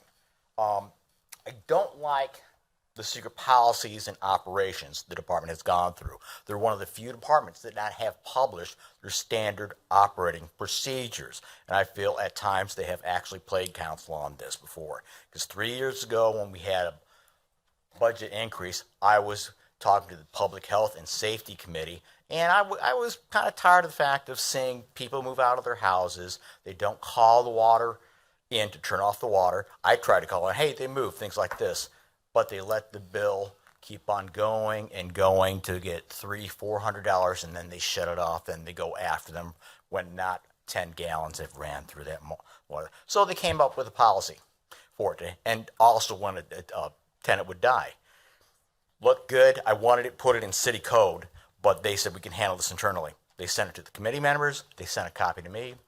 When that turned around that I could use it, a tenant had died. Guess what? They couldn't find that standard operating procedures they presented to the committee. It had disappeared. They carefully asked me, well, do you have a copy of it? I did. I pulled it out, sent it back to them. Then they came up with something else. And it's difficult to work with, but what makes it even more difficult, it's not published. Who knows that policy exists, that somebody can shut off of water when nobody's living in the house? It's been standard policy that only that person that set the water on can. I'm not going to disagree with the engineering as far as how long pipes last. Cast iron can last 125 years. We've been using the scare tactics. We've got systems that are 100 years old. Well, we do, but the engineering life's 125 years on that. Now, you've got your own house. Cheap residential electrical switches, they've got an engineering life of 10 years. That residential duplex outlets, that's an engineering life of 20 years. You can buy higher quality outlets, but they're not going to cost less than $1. They're going to cost you multiple times that. People aren't going to install that. We can stretch out our system to last longer than it is. I think we should start working down the reserves we currently have. I don't like the way how we nick and pick people too. My experience, at times we've had somebody didn't pay their water bill, they sneak it on to the next person's bill. So I've been advising people always write the meter reading down and keep a note on it. And it's happened to me a couple times. I've got a higher water bill than I should, and I call them up, oh, sorry, that was a data entry problem. Thank you, sir. I don't have anyone else for 5B. City Manager? Thank you, Mr. Mayor. This draws to a close the 3.5 months, almost 4 months of discussions that we've had in regards to the utility rate increase. I would let the governing body know, as per the comment made a second ago, we actually are spending down those reserves. One of the ways that we are keeping the rates, the rate proposal lower, is because we are taking those rates down closer to the minimum of 180 days, which is required by bond covenant. So that is one way that we are actually reducing our rate request. And with that, Mr. Mayor, would stand for any questions or move Any forward. questions for the city manager? Councilman Emerson. Thank you, Mayor, and I apologize not being there. Mr. Wade, this 180 days has been discussed a lot. What happens if we violate that? I think they can actually look at the finance team, but the short answer is basically we would default on our loans. Okay, thank you for that. Do we get preferential or better interest rates because of the, we're in excess of 180? We do. It's a factor that goes into our bond rating. Last year we did not go through any commercial bonding because we used the revolving loan fund through the state of Kansas. And so the rates we got through them was significantly better than we could get on the open market. And so there's actually no rating process that directly affects that. Okay, are we still doing that, or was that a one-time thing? I think as long as the funds are available and the rates are better, that's always an option that we would prefer. We just don't know where that will be moving forward. But do they have that same 180-day requirement, though? Finance says yes. Okay, thank you, City Manager. Further questions for the city manager? Deputy Mayor Dobler. Thank you, Mayor. City Manager, we've been at this for a long time, since December, and I think when this was first presented to us, it was the overall aggregate increase was in excess of 9%. Almost 10. We ask you to go back and sharpen your pencil. We also ask you to take a look at programs that would benefit folks on fixed and lower incomes. And I believe we've seen that. Included in this is we've gone back to lower rates for smaller meter sizes, which means houses that use less water. We've created a fairly extensive assistance fund and expanded that program for people that simply can't afford to pay their water bill or have a difficult time. It's pretty easy to say inflation's 8%. It makes sense to raise rates 8%. We're not doing that. We're now down below 7%, I believe. And the unfortunate thing is for the utilities, the construction costs are well in excess of 8% inflation. I just happened to open a engineering news record, which is kind of the engineering construction publication, and they had the first quarter construction cost. And almost everything you look at, whether it's asphalt, PVC pipe, concrete, 18, 19, 20% increases. And that hits us. I mean, at some point, we've got to keep our system running. I hate to see these increases. It hits everybody. It particularly hits the lower income folks, the fixed income folks. I think we've made some good steps to address those issues, and I'll be interested to see if this passes, how that works, and perhaps you can give us a report maybe 6 months from now. I will be in support of this. It's not going to be a popular vote. I'm sure I'll hear about it, but for a service that is fundamental to life for us, you think about the utilities, and clean water is absolutely vital. And we're frankly one of the few out of the 270 nations or whatever there is, not a whole lot of them, that you can walk into your house with confidence that you're going to turn on the tap and have drinkable water. And we have that luxury, but it costs money. So I will be in support. I appreciate the work that you and the finance staff and the utilities staff, you guys have done a great job on, and I know it's taken a lot of work to get us to where we're at now. it's a good compromise. It seems reasonable. It's not easy, but it's what we've got to do. Thank you. Councilman Kell. I'll be in support of this also, and I've heard, people talk about Evergy or Kansas Gas has hit them hard recently, and unfortunately, those are corporations that are, need to turn a profit, or the county taxes hit them. And we need to look at, the city staff's done a great job of lowering the percentage. And this percentage is way lower than a lot of other municipalities in Kansas. I've seen over 40+% in one municipality for just the sewer alone going up. I've seen others 20+% for water going up. And as the deputy mayor stated, we need to make sure that we're taking care of what we have. And for a lot of people, this is an unseen issue. You don't see the water lines running through your city.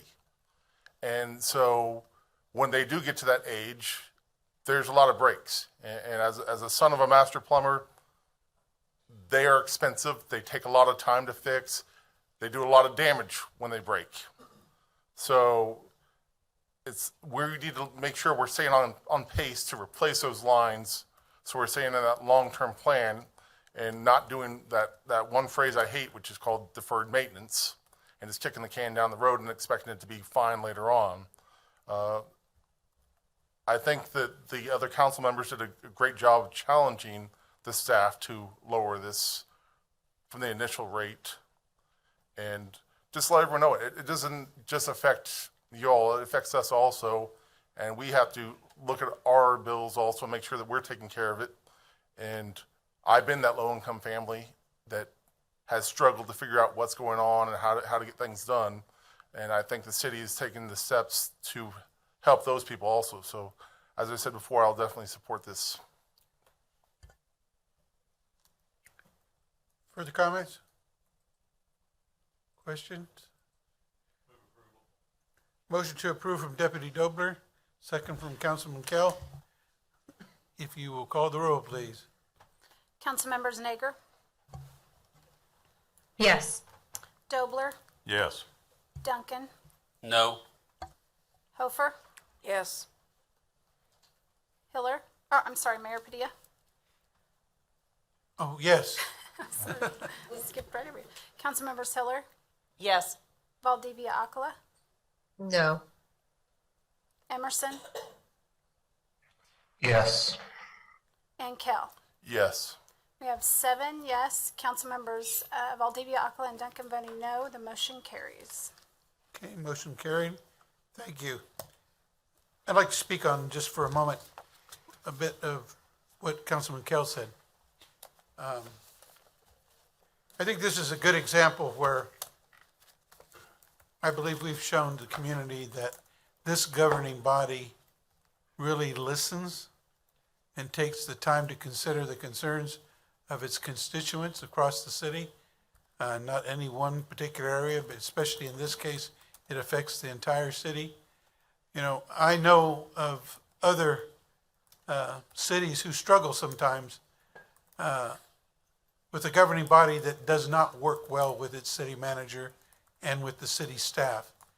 And I think our city should be proud of this governing body and the city staff that works with the city manager in concert to come to this final resolution that, exactly as Deputy Mayor said, it caught our attention when it was first presented, but the city manager was up to the task as well as the staff.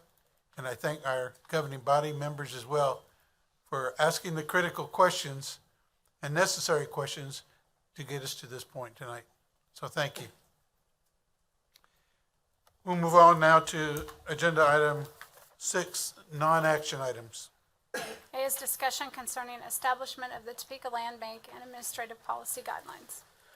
Mr. City Manager. Thank you, Mr. Mayor. Councilmember Duncan. Thank you, City Manager. Thank you, Mayor. So the reason we do those presentations in public is so we can get feedback, not just from the public, but from you, my colleagues here on the council. And since last week, I've had correspondence from citizens who said, hey, did you think about this, incorporating this? And from members of this council who said, hey, have you thought about this? Have you thought about incorporating this? And believe it or not, there's some good ideas in there that probably can and should be incorporated into this plan to make it more workable and help everybody in the community. So the plan moving forward at this point is to take those, spend the next week or two looking at those, seeing if they fit and where they might fit, and then coming back to you folks with those changes, and then hopefully in May, towards the end of May or something, actually doing something with that and getting it done. So I just want everyone to know that that's kind of where we're at. We're listening, and we want to make sure that we hear everybody and get those put into the plan. So we'll get that done, and then we'll bring back the conversation in May. So thank you, Mayor. Questions for the councilman? Councilwoman Valdivia Acula. I do. The question remains the same. Why is this not being dealt with in policy and finance? Because I will say before Councilman Duncan answers that, I talked to a couple of organizations that were listed on that copy of that document that I was on, and their meetings, no meetings, had been happening since before the time that I was on council. So that would be about 2019. So I'm just going to say, I know that there are some times when things are put before the governing body instead of going to committee, but to me, this does not make any sense. And I'm part of the committee, and I don't understand it, because this is the realm of committee work and then bringing it back to the council. And I understand, with all due respect, Councilman Duncan, that you are chair on that committee. I'm still not understanding it. Thank you. Okay. I guess two things. I don't have any different answer than I had a week ago. This is the process we've chosen to use, and it's okay if you'd like us to do a different process, but at this point, here's where we're at. And my second point would be, I don't really ever like to throw out nameless individuals having issues with something, but so if offline at some point you would have them call me, I would very much appreciate the conversation with those groups who have concerns. Mayor. Councilwoman Valdivia Acula. Thank you, Mayor.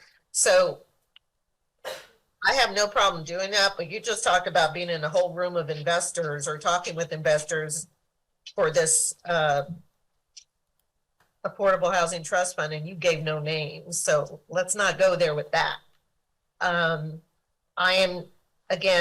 just going to tell you that I've talked with individuals, and I will be glad to give you those names afterwards.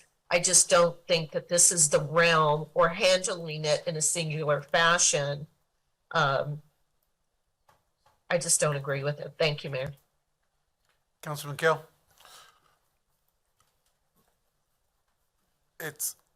I believe keeping this out of committee is a good idea, because I believe the majority would be in favor, or at least sitting on the fence on this.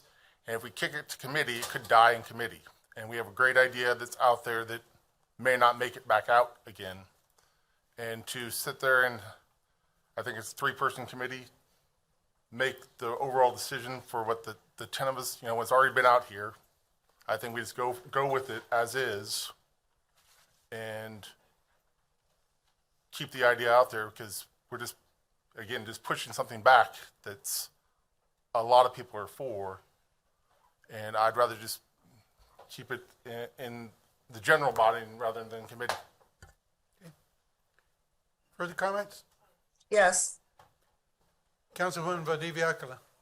Thank you. Councilman Kell, I would just say that unless you understand something that's happening in this committee that I don't, I am for the land bank. I am for it.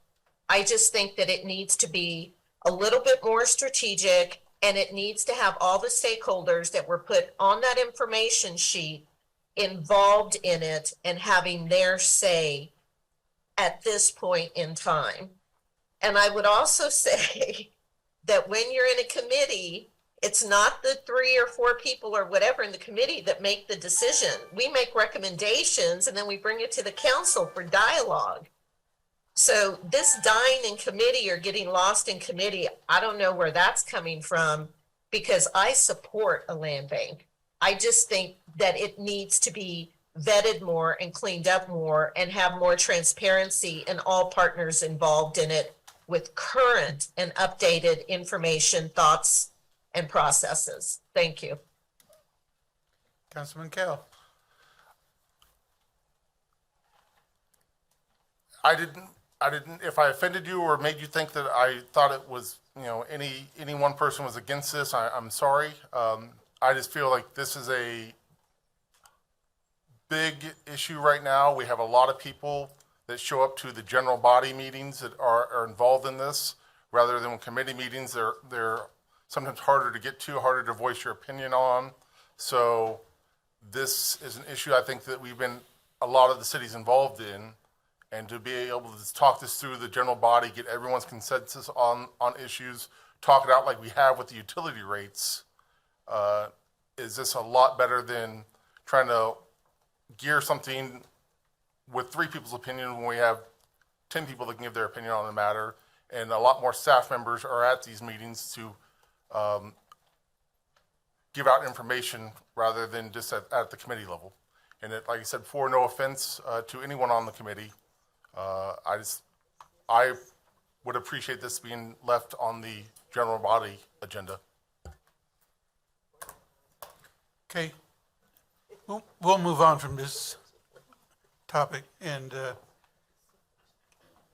right now, unless we have further discussion or questions, we'll move on from this non-action. I'm asking to move on from this, please.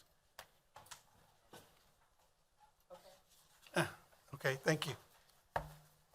I move on to public comment, please. And right now we have 2 people signed up. Mr. Delap.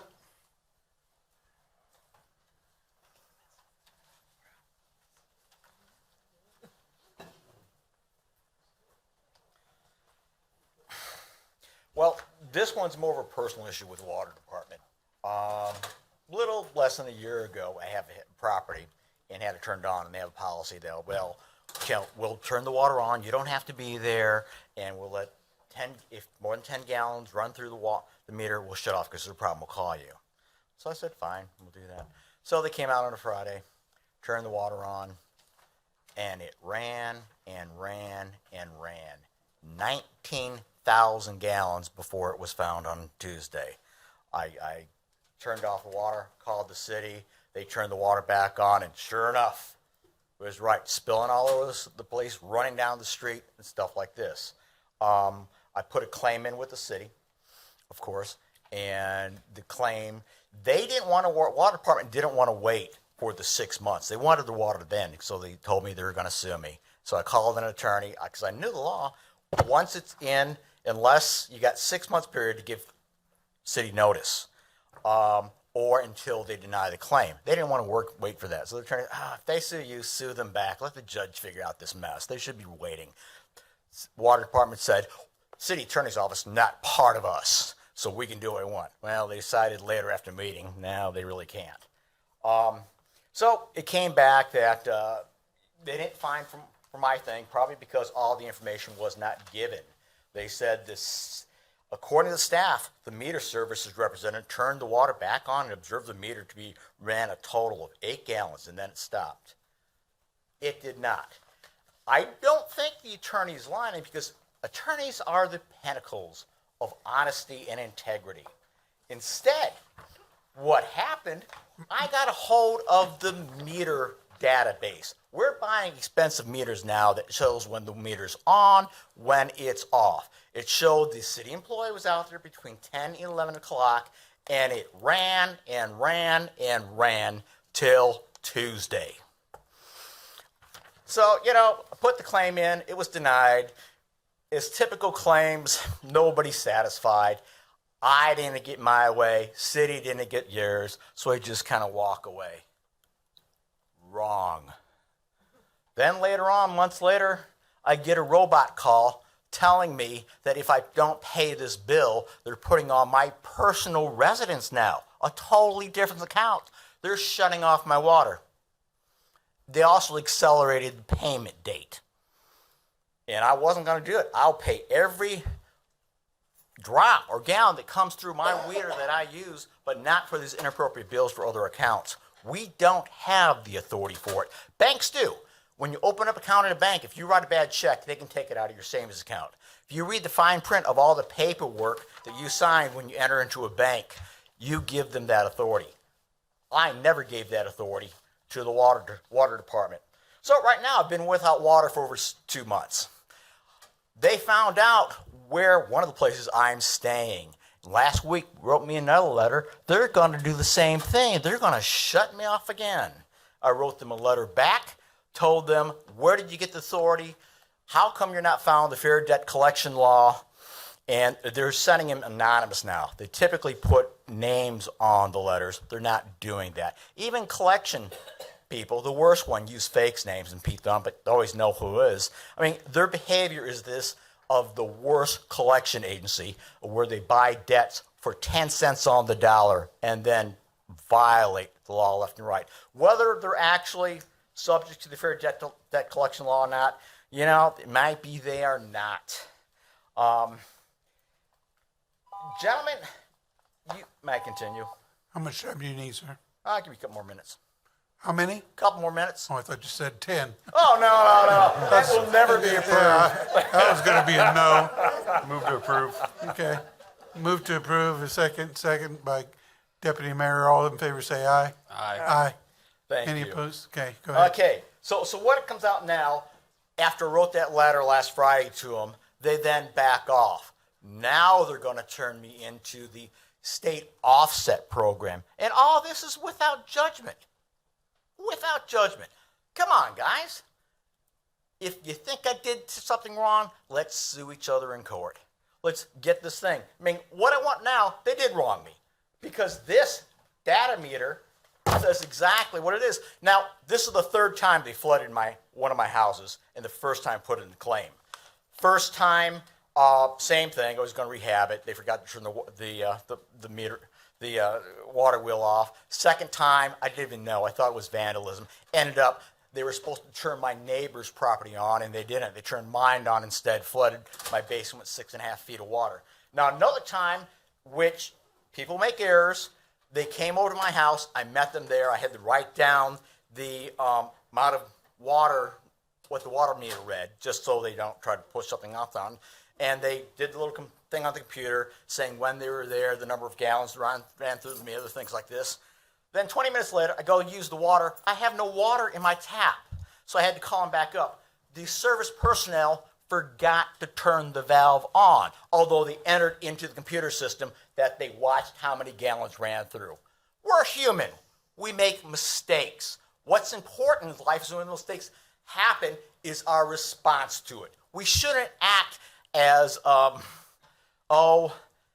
what's the word? Like a juvenile, like incorrigible juvenile, but that's what they're doing right now. Right now, they are using strong arm tactics. They're using extortion to get me to pay something that I don't owe because of their mistakes. What I want to happen, I want my water back on, the bill that they claim I owe, zeroed out, and then we'll talk about my damages. Thank you. You're welcome. Okay. I got it. Thank you. And Mr. Ahearns, now if you'll take your opportunity.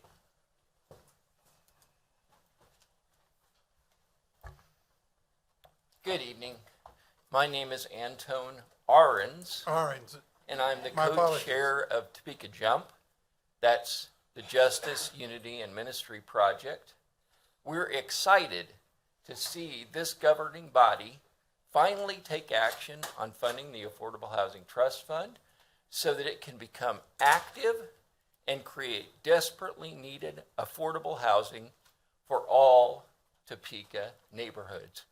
We acknowledge and thank all of you, Mayor Padilla, and all the council members who voted in the affirmative, because we all understand, don't we, that housing is one of the most important things we can provide to our citizens in need.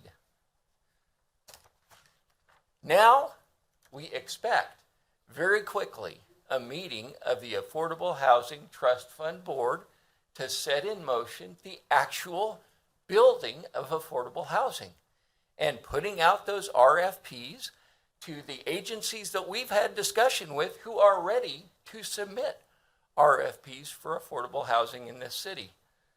We're ready for that to occur, and we, as Jump, will continue, as we have for the past 5 years, asking bankers and other investors in the community to join us in investing in the Affordable Housing Trust Fund, because that is important that our community is involved.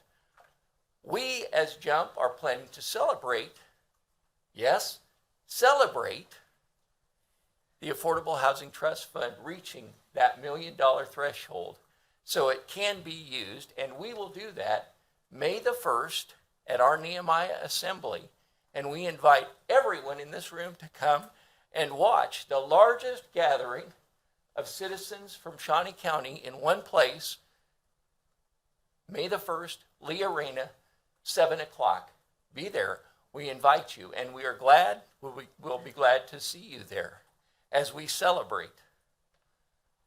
Also, I just say to all my fellow Jump members who are behind me, thank you for coming tonight and showing that public action through groups like Jump is not trying to be controversial and opposed to what leaders want, but we're just expressing the needs that real people have every day in this city and other cities like Topeka. And we are glad that our council members have continued to meet with us and use our ideas and talk with us about strategies to solve the problems that need to be solved in Topeka. Thank you very much.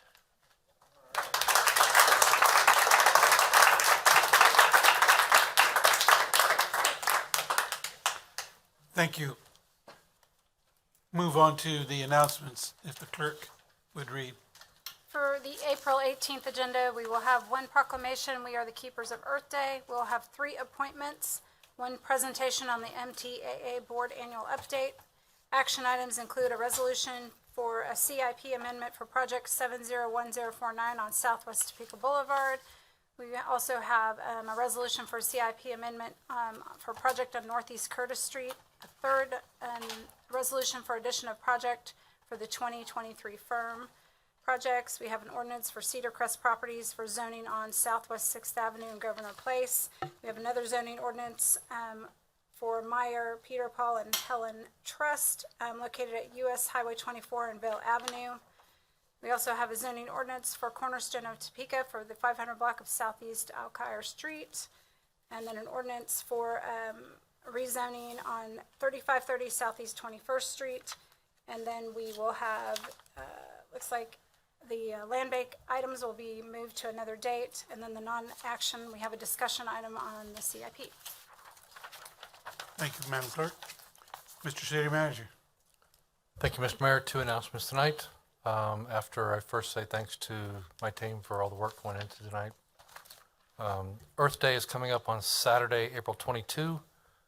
City of Topeka will be participating in the 40th annual Get Down and Get Dirty community-wide cleanup event. Community engagement is partnering to provide organizers with trash pickup grabbers, trash bags, and dumpsters. City employees will be invited to participate, and an invitation is forthcoming. Second item, speaking of fun, Southwest Gage Boulevard at 10th Street is now open to traffic. Traffic will now be routed in a single lane each direction. Certainly everyone's patience during that brief closure is greatly appreciated. Thank you.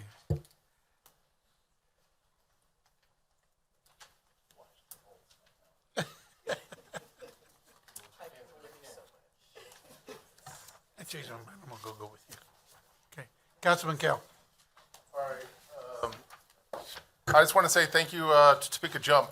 They look like they've come out in force the last couple of meetings, and it's nice to see when we have a full house and people complain about parking, trying to find a spot.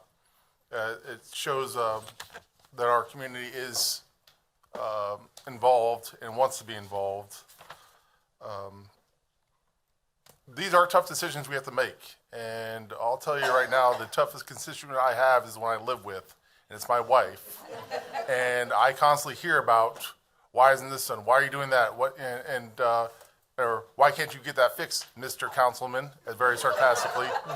So, you know, we hear about it at home also, and things like that. So we have tough decisions to make, and we hear you.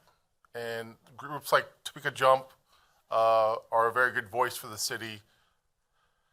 And lastly, just happened to coincide with me scheduling Rabbi Stern. I found out a couple days after I scheduled him that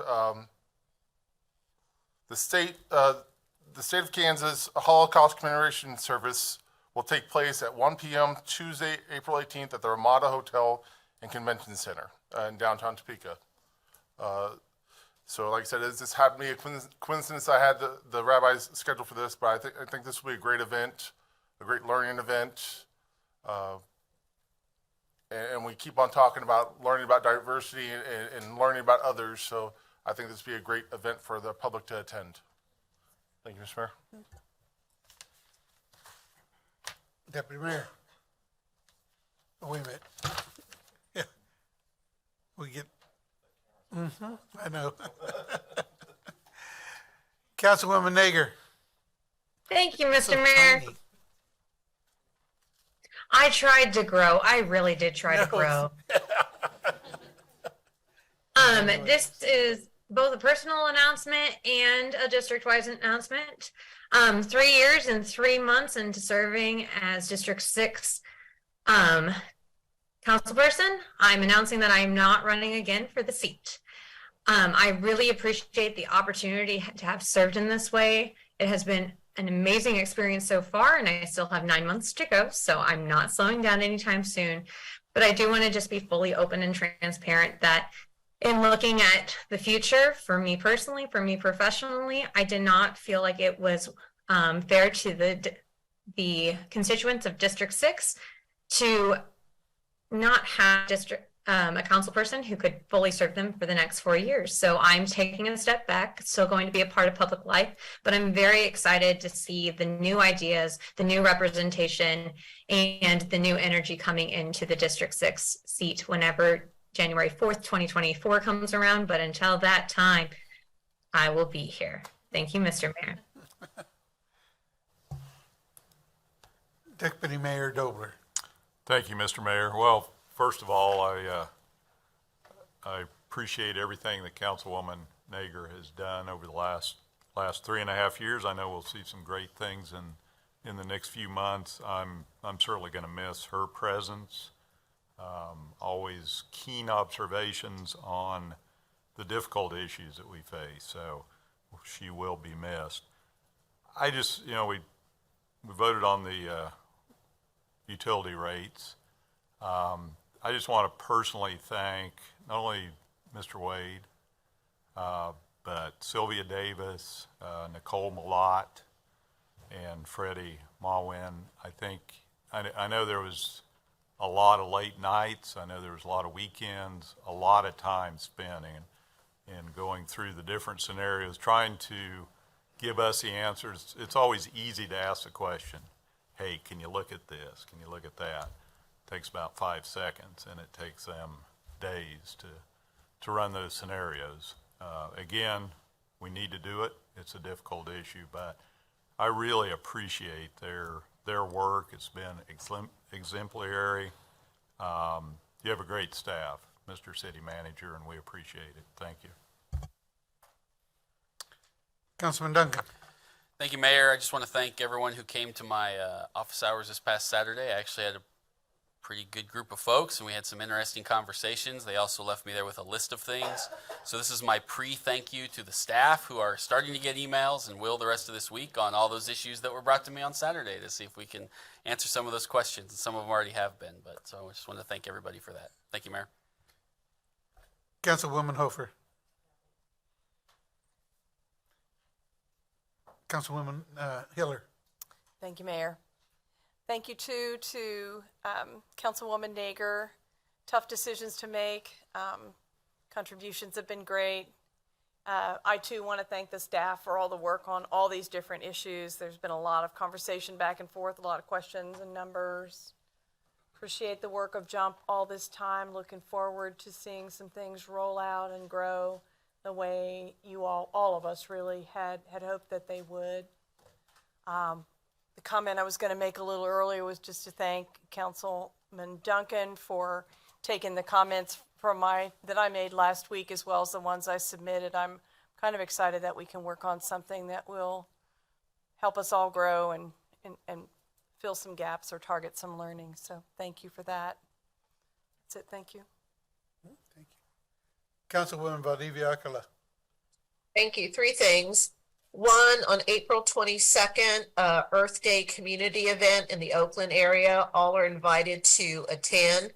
It's a community building experience led by artists, Native American artists of Anahi and Nakota ancestry, Mona Cliff, in collaboration with Arts Connect on Unseen Society, City of Topeka Sustainability Advisory Board, Native Lands LLC, Friends of the Call, and the Kansas City Indian Center. There will be a welcome and water blessing on the Oakland side of the Kansas River. Then there will be a call, Kansas River cleanup, again on the Oakland side. There will be at noon art activities and picnic space for families to come and enjoy and play. And there is more information that will be following on a number of murals that we will be doing along waterways and along the Kansas River in the year to come. Also, just a report on Oakland's Community Garden at 1020 Northeast Forest. We are starting into our third year. We have increased up to 3 bog beds, up to almost 25 raised beds. Our kitchen is completed, and we're looking, this is going to be a breakthrough year because we are looking to plant and experiment with growing pinto beans and peanuts. If we can do that in Northeast Kansas, we can do it anywhere. And also for serious volunteers that would like to help, because we need you no matter what part of the city you are from, please contact Jennifer at 785-845-6867, or you can find us on Facebook at the Topeka Oakland Gardens Facebook page. One other comment in reference to what the city manager and we all had been discussing about the chronic unsheltered situation. Some conversation I had with city manager, and then his comments that were made about why ordinances, beefing up ordinances were not being moved on. And then talking to this respected person in the unsheltered community that stated that if anything was done along the encampments along the river or where else, that new encampments would not be constructed, is what I think that I heard city manager say that this gentleman said, and instead they would move into the neighborhoods. Two things. They're already in some neighborhoods in North Topeka, so let's just not even try to kid anybody in that way. So the second point is, that sounds like a subtle threat.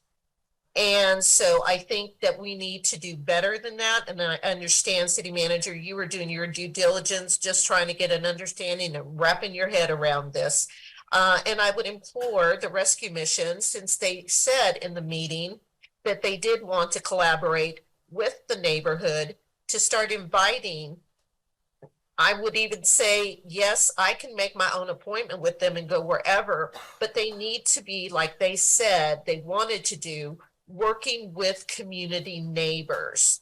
And I think that that should be our NIA people who have a very strong commitment to the neighborhoods. Again, I am deeply troubled by that comment. And I would say that many neighborhoods would not accept that as an alternative. So I think that, again, we keep moving forward, and I'll be reporting back to folks tonight after this meeting on the Facebook pages and social media to let them know what occurred tonight. And I hope we can get something set up where community leaders, again, our NIAs, can be involved in this process with the mission and with the city. Thank you, Mayor. Is Councilman Emerson still online? Okay. I just wanted to make a quick acknowledgement. This morning, I saw Councilman Duncan out there partaking in a ribbon cutting along with others for that South Topeka Boulevard entry sign that has been worked on for a while. That's again, that's an example of a public-private partnership. We had a lot of people involved in that. Washburn University was a partner. Kent Lammers, who was one of the many businessmen that we collaborated with to bring that about, and Chuck Engel as well. I want to thank them for their persistence in getting that done. The owner of Knox Signs, he also was a very strong supporter of that. And I've had people ask us, or are we going to do that on other sides of town? And we can, and we will, as long as we have the partners and the commitment to do that in the same fashion we did this one. So I want to thank them for their participation. Thank you, Councilman Duncan, for being out there. I was attending a family funeral today, so I couldn't be there. Otherwise, that would have been. So thank you again. There is a need for 2 executive sessions this evening. If the city attorney would read. The first motion would be for to recess into executive session not to exceed 30 minutes to discuss employer-employee negotiations relating to one or more unions as justified by KSA 7543-19B3. The meeting will resume in the first floor conference room of the Cyrus K. Holiday Building. The following staff are necessary to assist the governing body in its deliberation: City Manager Wade and other staff he deems necessary. Okay, thank you. You heard the motion and need. There's a motion to approve. Deputy Mayor Dobler, second by Councilman Duncan. All those in favor say aye. Aye. Any opposed?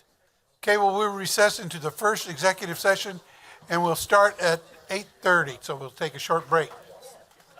Thank you for everyone being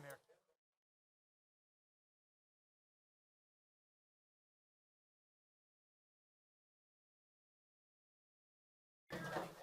Okay, we've completed our second executive session. No action has been taken. No other business coming before this body. The meeting is adjourned.